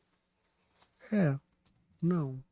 Eu não sabia, né? Quando o Pedro veio era uma incógnita pra gente, pra mim e pro João. A gente ficou nervoso. Eu lembro da gente, o João sempre conta essa história. Eu lembro da gente pegando o elevador pra ir pegar o carro pra ir pro aeroporto. E a gente nervoso, pressão baixa no elevador, indo pra Los Angeles pra buscar. Pedro queria nascer pouco tempo depois, Sim. porque era uma incógnita. Mas essa incógnita que um casal homoafetivo estava passando, imagino eu que não deva ser diferente da incógnita de que a maioria dos casais heterossexuais vão passar, só que na cabeça deles talvez seja uma experiência mais embasada na história dos seus pais, ou numa história familiar, ou na história mais tradicional da humanidade, mas isso também não é garantia de nada. Sim, sim. Agora, como é que foi o processo da barriga de aluguel mesmo? A gente escolheu uma doadora de óvulos e aí você já começa a questão ali, né? Como é essa escolha? O que você busca? O que você quer aqui, né? Difícil escolher. Um catálogo gigantesco, né? Tinha fotos, tinha vídeos, Você tem né? que escolher. E você tem que Você é escolher, mas obrigado. o que você quer? Você quer uma cor de olho? Você quer uma altura? Você quer um cabelo? Você quer uma forma? Eu fui em primeiro lugar, saúde. Tá. Porque ali, uma das coisas que existe de bom quando você faz isso nos Estados Unidos, e que eu imagino que quem faça no Brasil não tenha, é porque você fica sabendo do histórico médico dos antepassados da Sim. doadora. Você sabe do Você que viu o morreu vídeo, os né? Você viu o avós. vídeo? Você É sabe do vídeo, que né? morreu os avós dela. É. Você sabe de tudo, né? Então era meio difícil, porque a gente não queria também ter que escolher por uma questão simplesmente estética ou anatômica. A gente acabou escolhendo uma menina, porque como elas faziam um vídeo dizendo por que elas queriam ser doadoras, o que elas gostavam de fazer, o que elas gostavam de qual a matéria que elas gostavam na escola, se elas gostavam de esporte, se elas gostavam de sair, o que elas faziam, quais eram as habilidades dela. A gente acabou escolhendo uma das meninas que era mais doidinha de todas, que gravou o vídeo cantando com a escova de cabelo, mostrando o cupcake que tinha feito, o prazer que ela tinha com os animais, os esportes que ela praticava, o quanto ela gostava de ser rueira e de sair de casa. Isso eu fui ver depois, mais tarde, e o Pedro adora sair de casa. Sim. E, ou seja, é que pra gente que talvez por eu ser ator e por ele ser autor, a gente olhava esses vídeos e muitas vezes você via meninas fazendo esses vídeos tensas. E você pensava, será que eu quero... Era uma coisa que te chamava atenção, né? Será que eu vou querer... Será que essa atenção tá na situação que ela tá passando, tá na pessoa? E essa menina, como era a pessoa mais resolvida, mais tranquila, mas vamos lá, e é isso aí. Tô muito feliz porque a minha amiga teve dificuldade de engravidar e ela teve uma pessoa muito legal na vida dela que fez exatamente isso que eu tô querendo fazer agora e vai ser uma experiência bonita. E eu gosto de fazer cupcake, eu gosto de cachorros, eu gosto de esqui, eu gosto de fazer isso aqui. Cantou a música dela e é isso, foi essa. Foi escolhida. Foi escolhida. E foi tranquilo também? Tranquilíssimo. Entre vocês dois? Tranquilíssimo. Tranquilíssimo. Tranquilo. Tô tentando lembrar. Foi tranquilo. Tá. Foi. E aí depois teve a entrevista com a barriga de aluguel, que você passa por uma entrevista vídeo com ela e com o marido dela, e eu e o meu marido. E aí a gente conversa sobre isso.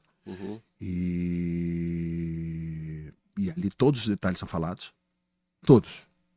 Nesse sentido é bom a questão da barriga do aluguel, porque tudo é conversado. Nos Formalizado, mínimos detalhes. Do tipo, formalizado. pode tirar foto no dia do parto? Prefere não ter a foto? Prefere que tenha foto? Você vai dar o colostro? Não quer dar o colostro? Vai dar o colostro? Aí, eu quero dar o colostro. Quando ele nasceu, ela disse, eu prefiro não dar. Eu digo, tranquilamente, não tem problema nenhum. Tudo. Uhum.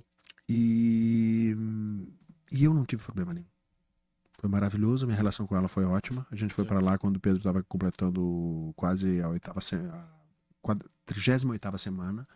Ele acabou demorando, ele nasceu com 40 semanas e 5 dias, exatamente no dia do meu aniversário, como quem estava esperando para nascer no dia do meu aniversário. Tem presente melhor? Não tem, Não né? tem, né? Eu perdi meu aniversário, isso é verdade também, né? Porque ninguém lembra mais de mim. Seu aniversário agora Não, é tema da galinha pintadinha, né? E esse ano, por exemplo, pelo menos eu vou estar sexy, porque vou estar vestido de Homem-Aranha, com aquela roupa justérrima, já vesti ela até. Eu disse, nossa, eu vou ficar muito gato de Homem-Aranha.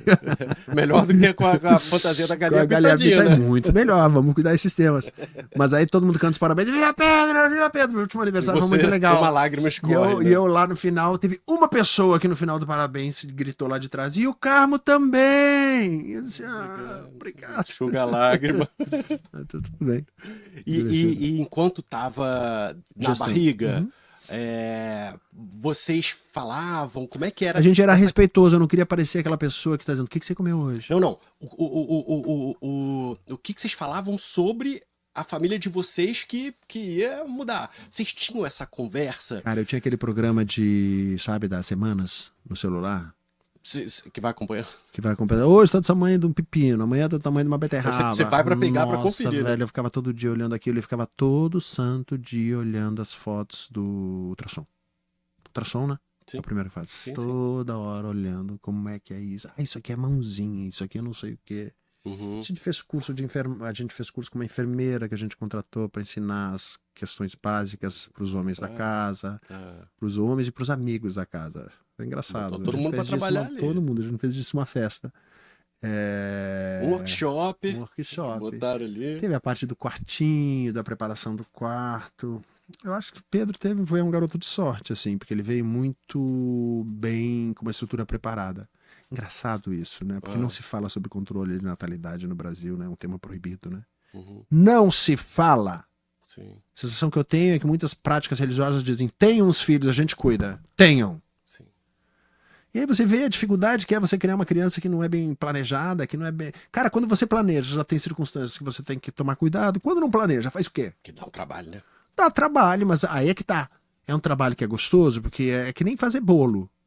Fazer bolo é gostoso, velho. Agora, se você vai fazer sem gostar, é uma chatice. Claro. E interfere diretamente no resultado do bolo. Sim, olha sim. que Sabor, metáfora, né? Que metáfora interessante. Incrível. E acontece a mesma coisa com o bebê.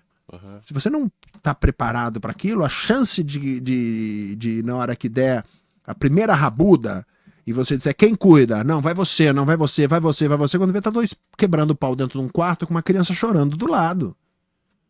Isso não aconteceu com o Pedro. A primeira questão de dizer tem que fazer tal coisa, eu vou. Não tem isso, vai você, vai você, vai você.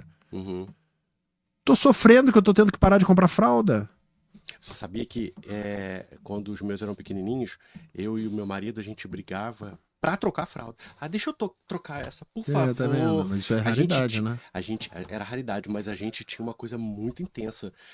Ainda mais no coisa do bebê, queriam. de querer vivenciar aquilo ali. Você queria. Você trocou a última. Vocês queriam. Faz mais um cocôzinho. Vocês queriam. Só pra poder trocar mais uma, sabe? Vocês queriam. E pra gente é mais difícil. Porque pra gente foi mais difícil. De uma construção de sonho, de fantasia, com relação a uma família. Vocês tiveram esse momento eu tô falando do Pedro, mas eu tô falando para além do Pedro. Eu tô falando, Pedro chega, transforma vocês. Vocês deixam de ser um casal e passam a ser uma família. Vocês pensavam sobre, vocês conversavam, vocês tinham planos sobre família? Cara, eu acho que talvez diferente do João, eu tinha uma coisa, ele teve mais racional, eu tive uma coisa mais, como eu falei pra você desde o início, mais biológica. Eu percebi que um pouco antes, mais conectado direto, é tipo assim, nasceu, vem cá, é meu. Tá. Toma. Tá. Não tinha mais questão, tá aqui? É meu. Talvez pelo histórico familiar do João, de ser filho único, neto único, então de não ter a família, talvez seja uma questão que para ele teria que entender melhor. Ele não tem irmãos, né? Para ele, eu percebi que logo que Pedro nasceu, eu zoou ele, que ele ficava, eu olhava para ele e ele ficava, tava parado, eu olhava para a cara dele e tava assim, ó. Você tá falando sozinho, mano? Você resolveu pensar nisso agora. Tá falando. Mas acabou entrando dentro da estrutura familiar duas paternidades completamente diferentes, assim.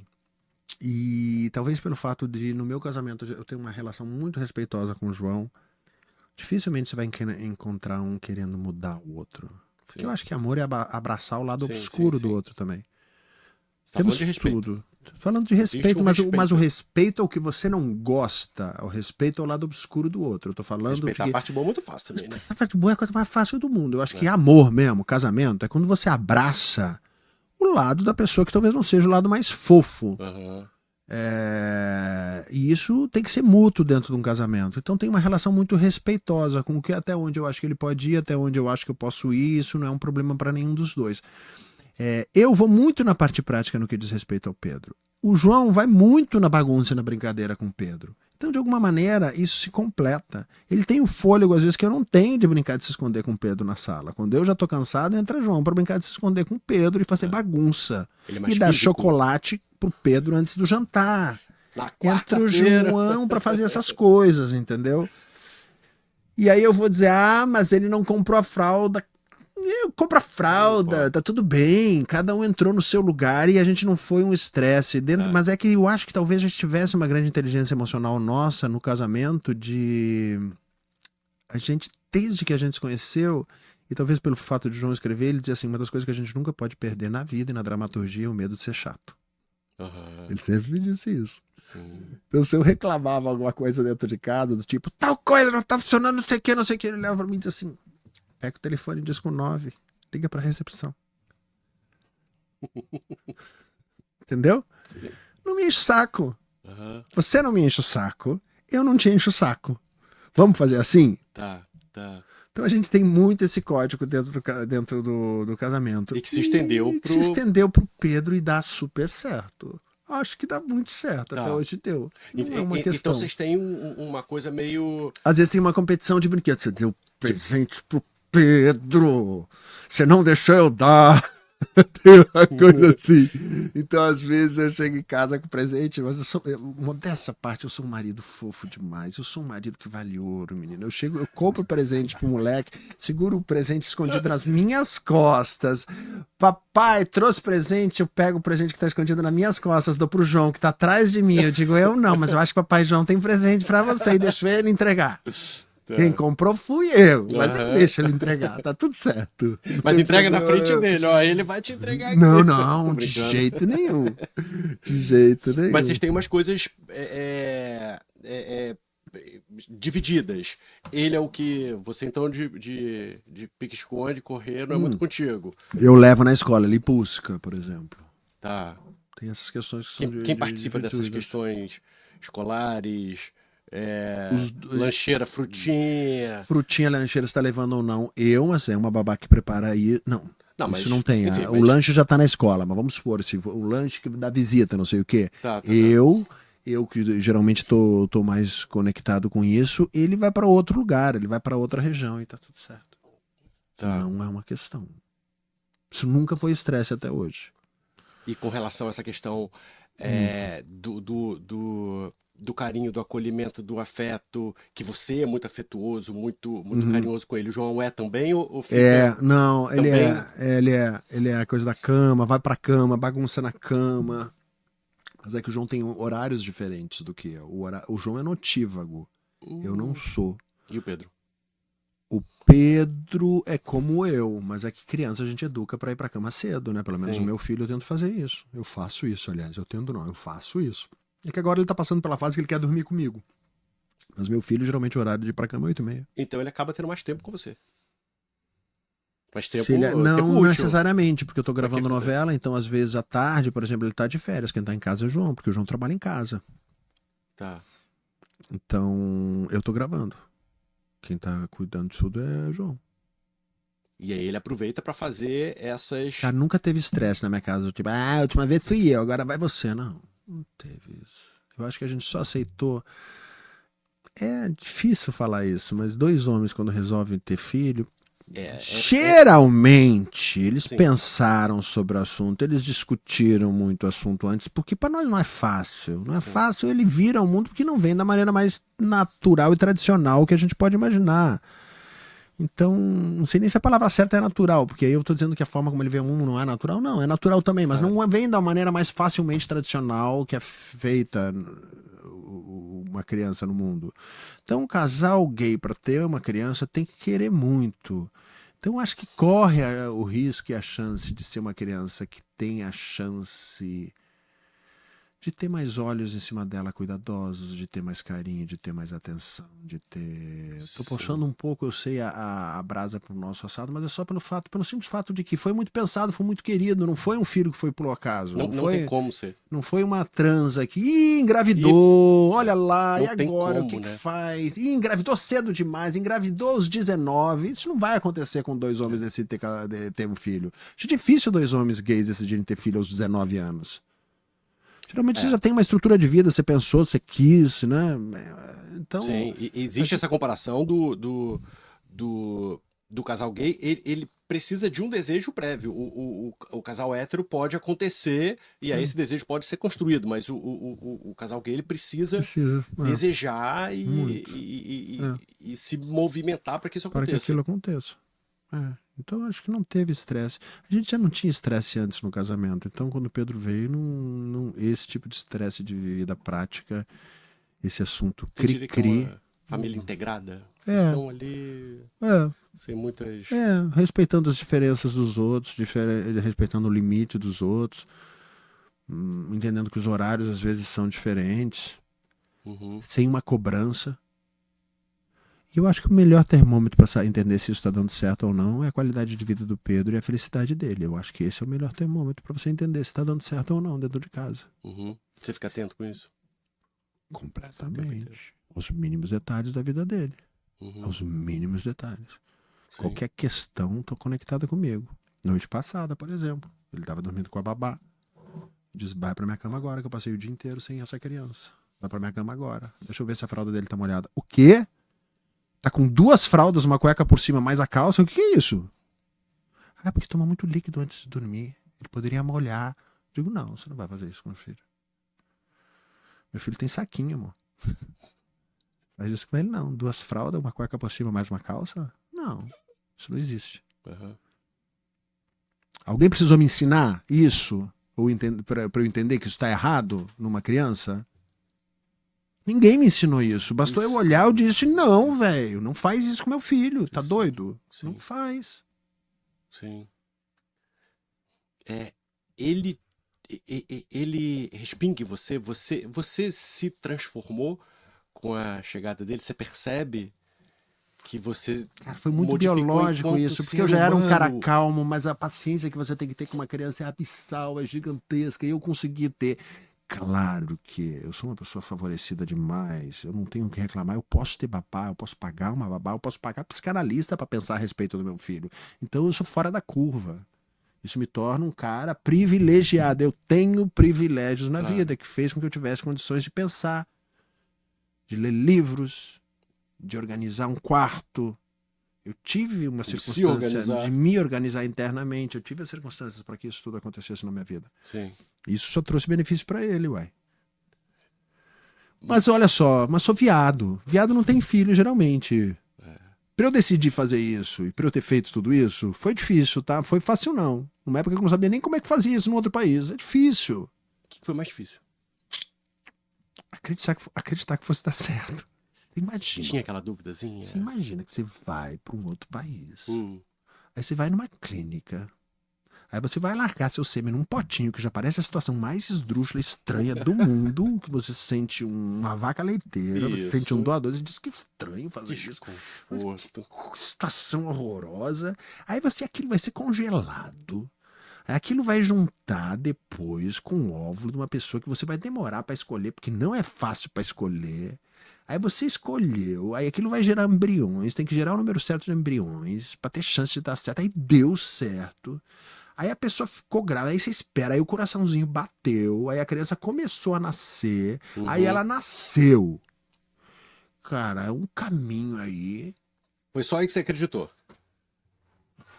Não, Teve quando, algum quando, momento de. Agora foi. quando os coraçãozinho bateu, né? Isso foi importante. Quando o coraçãozinho bateu, você diz, deu certo. Aí sim, Tá, acho que tá. é isso. Me fala do Pedro, quem é ele? Bom, Que ser humano é esse? ele veio uma criança muito pra fora, muito corporal.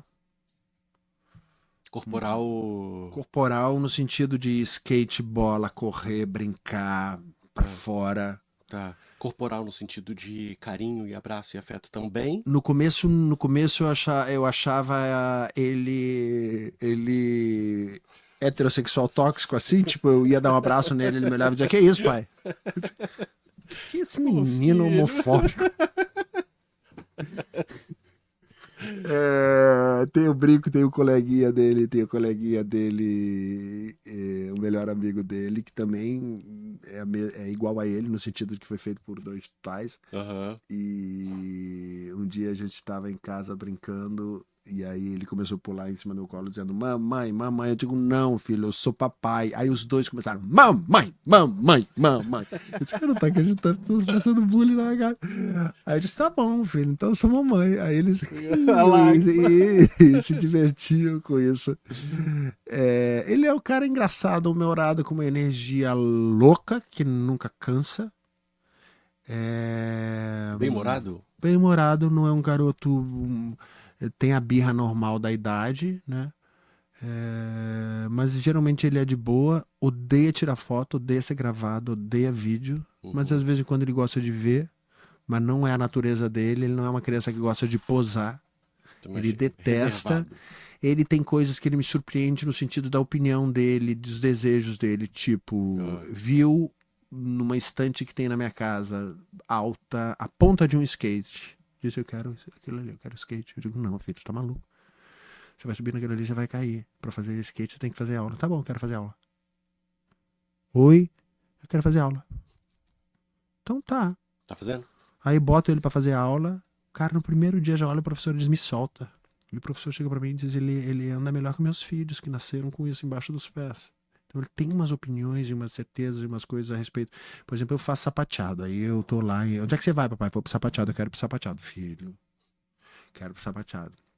"Tá bom, a gente vai fazer o seguinte: eu vou te colocar no sapateado, Ah, mas." ele quer fazer. Quer fazer aula. Tá, tá. "Mas, se em algum momento você não quiser mais ir, você vai me falar. Você não precisa ir no sapateado. Você só vai se você quiser ir. Sim. Eu não quero que você vá sendo influenciado por mim. Você vai se você quiser." Você tá me entendendo? "Tá bom." Se amarrou no sapateado, vai até hoje no sapateado. E faz bem? Então, faz. Pra eu ser uma criança, faz. Eu vou ficar com uma raiva dele quando ele chegar nos 10 anos de idade, estiver sapateando muito, e eu que comecei tarde demais, vou estar ralando para conseguir chegar na metade E do ele que ele já vai vai estar estar. fazendo, e ele vai estar. Eu vou ficar com uma raiva, eu Tira o sinto. sapato do sapateado, sobe no skate, vai pra Nossa, casa. Você anda de skate? Não, eu tinha esse skate guardado de uma Pra vez que eu enfeitar. comecei a fazer. Não, uma vez eu comecei a fazer aula, eu fiz durante uns 2 meses e parei. E eu tenho esse skate lá guardado há 12 anos, largado lá em casa. E então ele tem essa coisa corporal, olha, muito ativo, alegre, disposto, bem-humorado, não é de fazer birra, é de boa. A primeira vez que eu levei no teatro pra ver um show assim, ele já sentou, já Gostou? gostou, ficou lá parado, não encheu o saco, não chorou, não pediu pra ir embora. Cinema também? É... Cinema dormiu. Acho que estava cansado. Quando eu levei no cinema a primeira vez, levei João, não fui eu, foi João. João levou há pouco tempo atrás para ver o filme do Homem-Aranha. 15 minutos. Dormiu. Então, Dormiu mas o o Pedro. Pedro dormiu. Que eu levo e eu durmo. Você leva. Então, Não, eu eu dou durmo na hora de aquela botar para dormir. O cinema, dou aquela Na hora de piscadinha, botar né? para dormir, é sempre eu vou antes do que ele. Sempre. E tem uma coisa engraçada que acontece com criança, né? Porque você vai botar a criança para dormir. Se ela perceber que você tá querendo sair do quarto rápido, ela não dorme. Aham.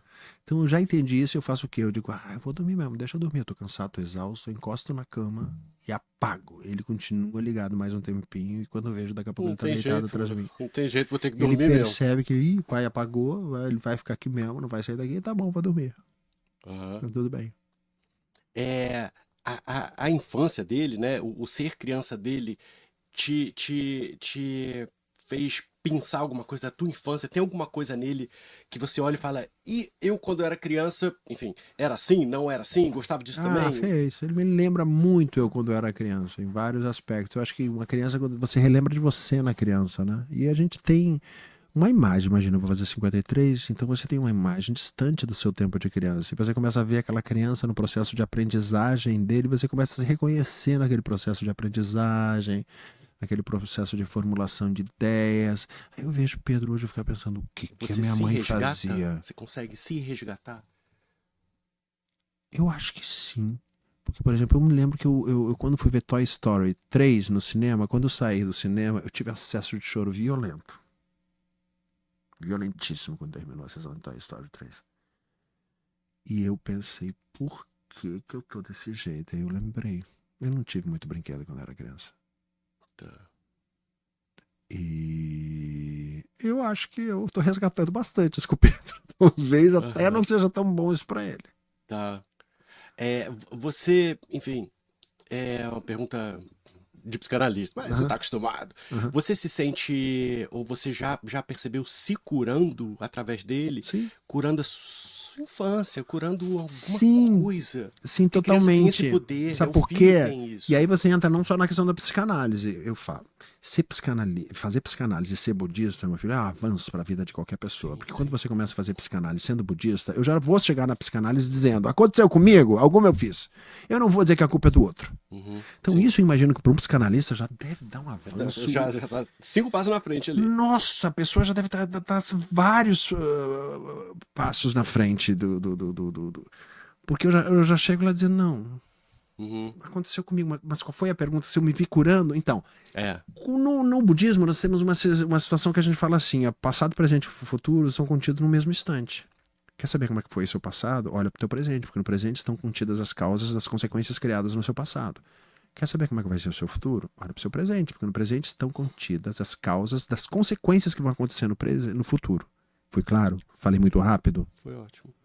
Então, se eu consigo ter uma estrutura boa de paternidade com meu filho, eu automaticamente estou curando a minha história com meu pai. Mesmo que sem a intenção. Isso acontece de uma maneira natural. Foi com intenção, porque para Foi com revolucionar intenção. a minha história com meu pai, eu tive que ter uma intenção gigantesca de querer conversar com ele, dialogar com ele, saber onde estavam as dores dele, onde Mas lá estavam as atrás, minhas não, dores. não durante Não, lá atrás, mas eu tive que Ok. resolver isso. Tá.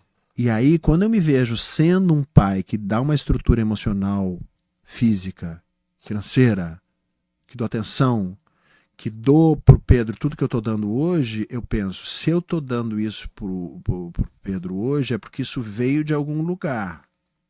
Isso veio na minha história. Dentro da minha história está contida a minha relação com meu pai. Então ele faz parte de tudo isso que eu tô dando pro meu filho. Eu melhoro o meu pai mesmo em morte, Sim. com a estrutura de vida que eu dou pro meu filho no presente, vivo. Sim. Acredito piamente nisso que eu estou te dizendo. Toda lembrança, toda recordação, toda carga emocional que existe dentro de mim, que veio através do meu pai, se ela não foi a melhor, como eu gostaria que tivesse sido, se eu consigo, através da educação do meu filho, manifestar um grande potencial positivo, assertivo, dinamicamente feliz ao redor do universo da vida dele, é porque eu tô dando espaço também para a história que veio junto com meu pai. Sim. Então eu acho que piamente eu consigo transformar minha história que eu tive com ele. Uhum. No momento presente, você tem a habilidade de mudar o seu passado. É isso que às vezes é muito complexo para você entender dentro de uma prática budista. Quando você aponta uma arma para uma pessoa, Naquele momento, se você dispara a arma ou se você não dispara, você decide tudo o que aconteceu no seu passado. Porque você disparou a arma, a história é, por tudo que aconteceu, fez com que você chegasse nesse momento e disparasse a arma. Se você não dispara a arma, tudo que você aconteceu até esse momento fez com que você não disparasse a arma. Sim. Então, o teu presente decide a história que foi manifestada no teu passado. Consequentemente, se eu consigo com o Pedro ter uma história linda com ele, de afeto verdadeiro, sem pressão, de entendimento, de uma educação positiva, de uma educação respeitosa com meu filho, é porque em algum lugar o meu pai me possibilitou isso. Sim. E Isso eu você acho foi muito bonito. ressignificando Tudo, ao longo da tua tudo, vida. tudo. E o pai que você é hoje, você gosta? Eu gosto muito. Ó, não quero falar não, mas... Eu gosto muito. Eu por mim teria outro. Teria outro Vai ter? filho. Não, o João não quer. Eu teria outros. Outros. Ah, adoro. Adorei a experiência. Tem um lado só da experiência que eu acho que é bastante difícil e ruim para todos nós, que é quando a gente se torna pai, tem momentos que eu não me considero. Eu tenho um histórico de depressão muito grande na minha família, tanto de parte de pai quanto de parte de mãe. Eu acho que eu saí da curva. Eu fui um adolescente que teve uma depressão e depois saí de lá e nunca mais tive. E nunca precisei me medicar. Me considero um cara bastante feliz. Acho que tem uma responsabilidade muito grande também da minha prática religiosa, da minha prática budista. Sim, sim. Mas tem uma coisa que acontece quando uma criança vem ao mundo e a criança nasce. Você às vezes se conecta só pensando que é festa, alegria e diversão. Não é. Ao mesmo tempo que uma criança nasce uma certa tragédiazinha ali. Porque você fica preocupado e você pensa, eu vou dar conta, eu vou cuidar. E se ficar doente, se cair da cama, Sim. e se o umbigo inflamar? E será que vai nascer tudo certinho? E se ficar doente, se tiver febre, se a garganta inflamar? Cara, e se cair na piscina, o pior dos pesadelos? E se cair de altura? E se cair da sacada? Cara, os piores pesadelos vêm na nossa cabeça. Sim. São horripilantes. E às são vezes inevitáveis, são né? horripilantes que pode vir na nossa cabeça. E às vezes quando você chega, você vai dormir em casa e você coloca a cabeça no travesseiro e te vem essas ideias na cabeça. Eu chego a ter espasmo na cama. Sim, sim, sim. É horrível quando isso acontece. Sim. Teve uma vez que o Pedro tocou, ele estava no quarto dele, né? Minha casa tem 2 andares. A babá saiu do quarto e foi atender a porta. Nesse dia ele deu um jeito de sair do quarto dele e sair para os fundos na minha escada que tem nos fundos da minha casa e passar por baixo da grade de uma escadinha e ir para um parapeito mais ou menos do tamanho desta mesa com 3 metros de altura depois, onde ficava a máquina de lavar roupa, coisa assim. Quantos anos? Ele vai fazer 4, ele já tá com 3. 3 em um mês. Sabe aquela situação que você diz assim, não, ele nunca vai fazer isso. Não, ele desce essa escada, mas ele não vai pensar que ele vai passar por baixo deste arame para chegar naquele lugar. Pensou. Ele pensou. E a babá ficou em choque. Quando ela chega, volta de abrir a porta e num instante aquela criança estava naquele lugar. Cara, quando eu soube disso, umas 2 semanas quase, de novo. Remoendo. Sem dúvida. Remoendo. Tendo espasmos na cama, pensando. Pesadelos. Pensando. Eu acho que esse lado é o lado ruim, né? Todos nós temos. Né? Você pensa que você não pode morrer? Não, muito pelo contrário. Sério? Quando meu filho veio ao mundo, eu pensei, eu tenho um HD externo, eu posso ir embora agora. Sério? Eu acho que pensamento biológico doido, né? Não sei nem te explicar. Eu acho que às vezes eu penso que a gente tem a coisa de bicho muito doida, porque foi pensar, eu sempre tive medo de morrer. Mais do que medo de morrer, não era medo de morrer, era dizer, caraca, um dia isso vai embora e essa mão vai virar osso e o que vai acontecer? Eu me lembro que toda madrugada quando eu ia no banheiro fazer xixi, eu pensava, um dia eu vou morrer. Tema de psicanálise constante, eu vou morrer. Uhum. Eu sou um cara que adoro Augusto dos Anjos, o poeta que mais fala de morte, né? Morte. Vou morrer. Um dia eu vou morrer. Eu gosto de músicas lentas, músicas, às vezes taciturnas. Eu penso, quando o Pedro nasceu, está tudo certo. Meu medo de morrer diminuiu. Acho que é porque... Aí eu pensei, será que é porque agora tem um HD?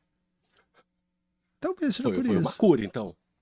Eu digo, não tem mais medo de morrer, não. Claro, vai ser triste, assim, eu imagino que a tristeza pra ele vai ser triste, mas essa questão foi uma questão psicanalítica também Sim. que eu tratei que eu conversei com o meu psicanalista, que foi genial, aconteceu. Ah, Quando meu pai morreu, foi muito difícil pra mim.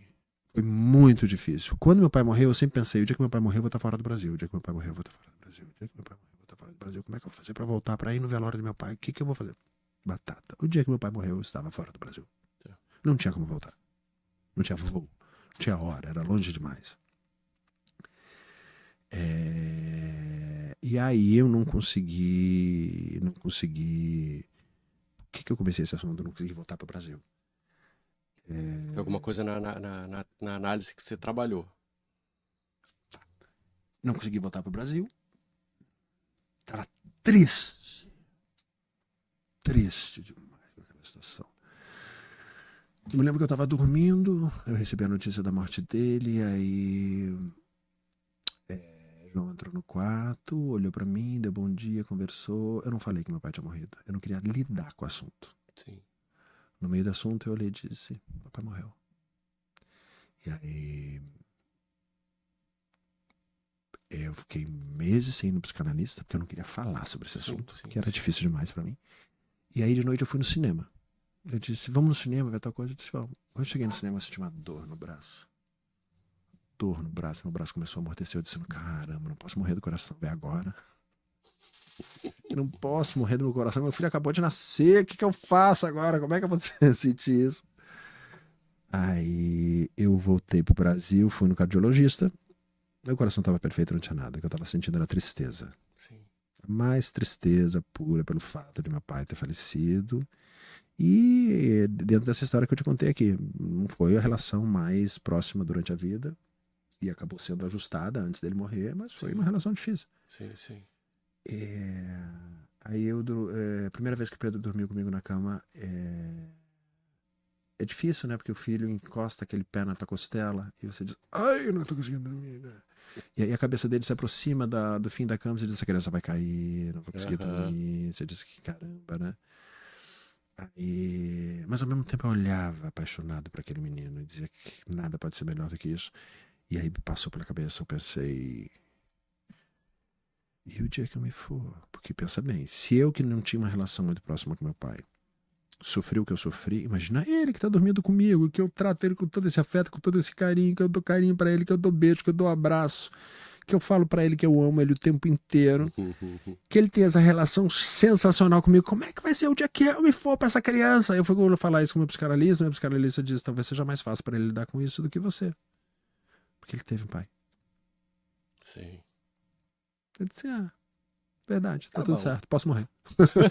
Tô liberado. Muito bom. Eu quero fazer com você agora.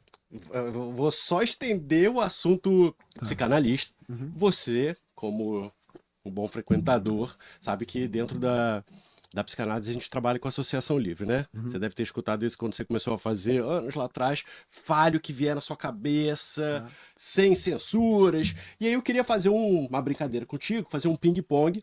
E eu vou te falar umas palavras e você me fala o que vier na tua cabeça. Uma palavra, um pensamento, uma citação, uma coisa. Vamos ver o que sai. Uhum. Família. Família.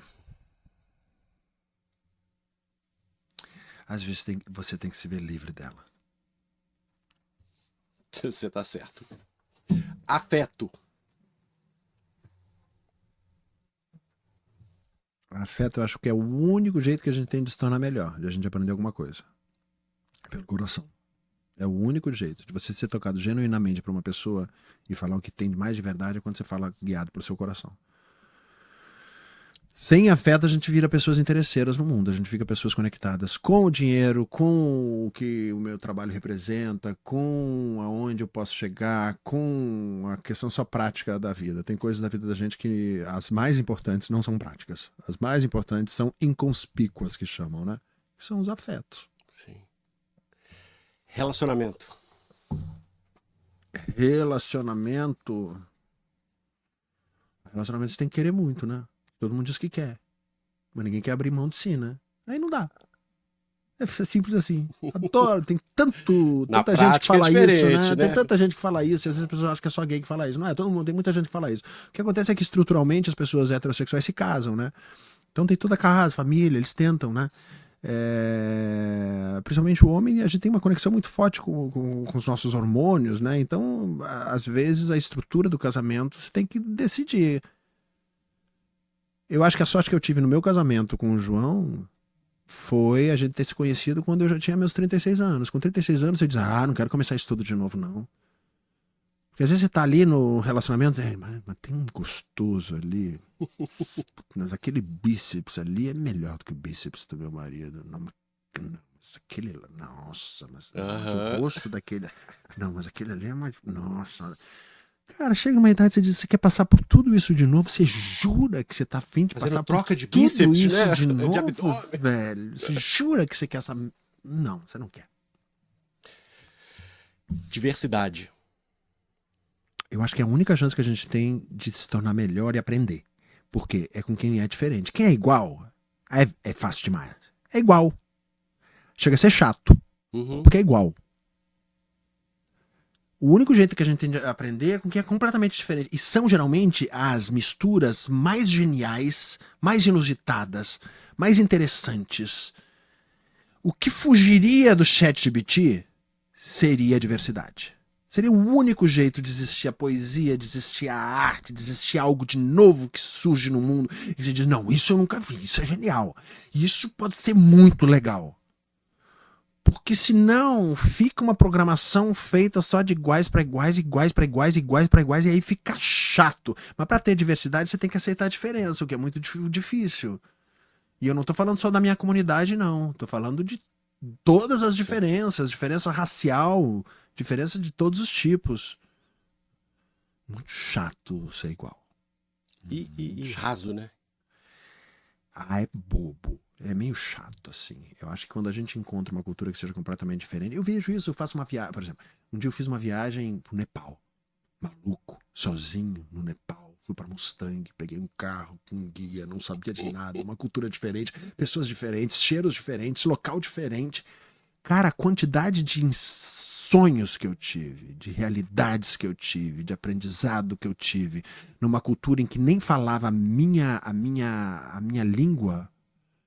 Tão doido as coisas que eu vi lá, que foi uma experiência que certamente me tornou um homem muito melhor do que eu era. Isso você só consegue se você tem a capacidade de se abrir para quem é diferente de você, olhar para aquela pessoa e dizer, que interessante, isso é que tem ali que pode ser legal. Sim. Se não é diferente, vira meia morte, né? É uma coisa chata. Reconhecer, olhar para o outro e reconhecer a diferença em você também, né? Alguma coisa que pode ser mudada, pode ser acrescentada. Pode aprender, pode melhorar. Sim, sim. Respeito. Respeito é você respeitar o que aí a gente entra nessa questão de diversidade, porque você consegue ter respeito quando é diferente de você, porque respeitar o que é igual é muito fácil, né, velho? Sim, a gente tava falando. Respeitar o que é igual, qualquer um respeita. Se é igual a mim, eu vou te respeitar. Quero ver respeitar quem pensa diferente de você. Quero ver você tentar olhar sobre a perspectiva do olhar do outro aquela questão, e não sobre seus olhos a questão. Tenta olhar no olhar da forma como o outro olha, porque não tem como você se colocar no outro. Eu não sou preto. Eu não tenho como falar no lugar de uma pessoa preta. Sim. Não é meu lugar de fala. Então eu tenho que tentar ter empatia. Mas o que é empatia? É olhar ele com o meu pensamento? Não, é tentar ver com o pensamento dele. Sim. Aí é outra questão. Isso eu respeito. Isso eu respeito, né? Muito obrigado, por essa querido. Oportunidade incrível. Obrigado. Muito obrigado. Obrigado. Acho que a gente faz uma gotinha que a gente faz aqui, 2 gotinhas, 3 gotinhas, 20 gotinhas, a gente tá tentando mudar a sociedade. Uma onda. A gente cria uma onda. Sabe por quê? Porque para nós é mais difícil. Infelizmente, quando as pessoas apanham, muitas delas sucumbem, mas algumas delas se tornam mais fortes. Para essas pessoas que se tornam mais fortes, acaba se tornando perigoso para quem é diferente delas. Eu acho que a gente tem uma luta muito grande pela frente, pelo fato de que as pessoas pensarem diferente da gente, mas ao mesmo tempo o preconceito, infelizmente, acabou nos tornando pessoas com poder muito grande. Força. Com força de discutir, de estudar, de pensar, de analisar, de questionar.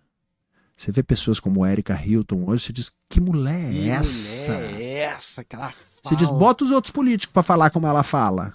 Potência. Bota com aquela potência, com aquela... Cara, você olha, você diz, que é isso? Pena eu tenho de quem acha que todo mundo tem que ser igual. Sim. Porque, historicamente, eu acho que essa curva feita por essas pessoas de grande potência que tiveram que apanhar na vida para mostrar o seu valor vai fazer uma grande diferença. E isso não leva tanto tempo, não. Sim. Mas a gente está fazendo a nossa parte Não. para mudar essa sociedade. Muito obrigado pelo papo. Obrigado a vocês que acompanharam a gente aqui nesse papo incrível. Mais uma vez, sigam a gente no Instagram, @prosachoque, @daniel.lage, no YouTube, no Deezer, e Spotify e SoundCloud. Até a próxima. Valeu!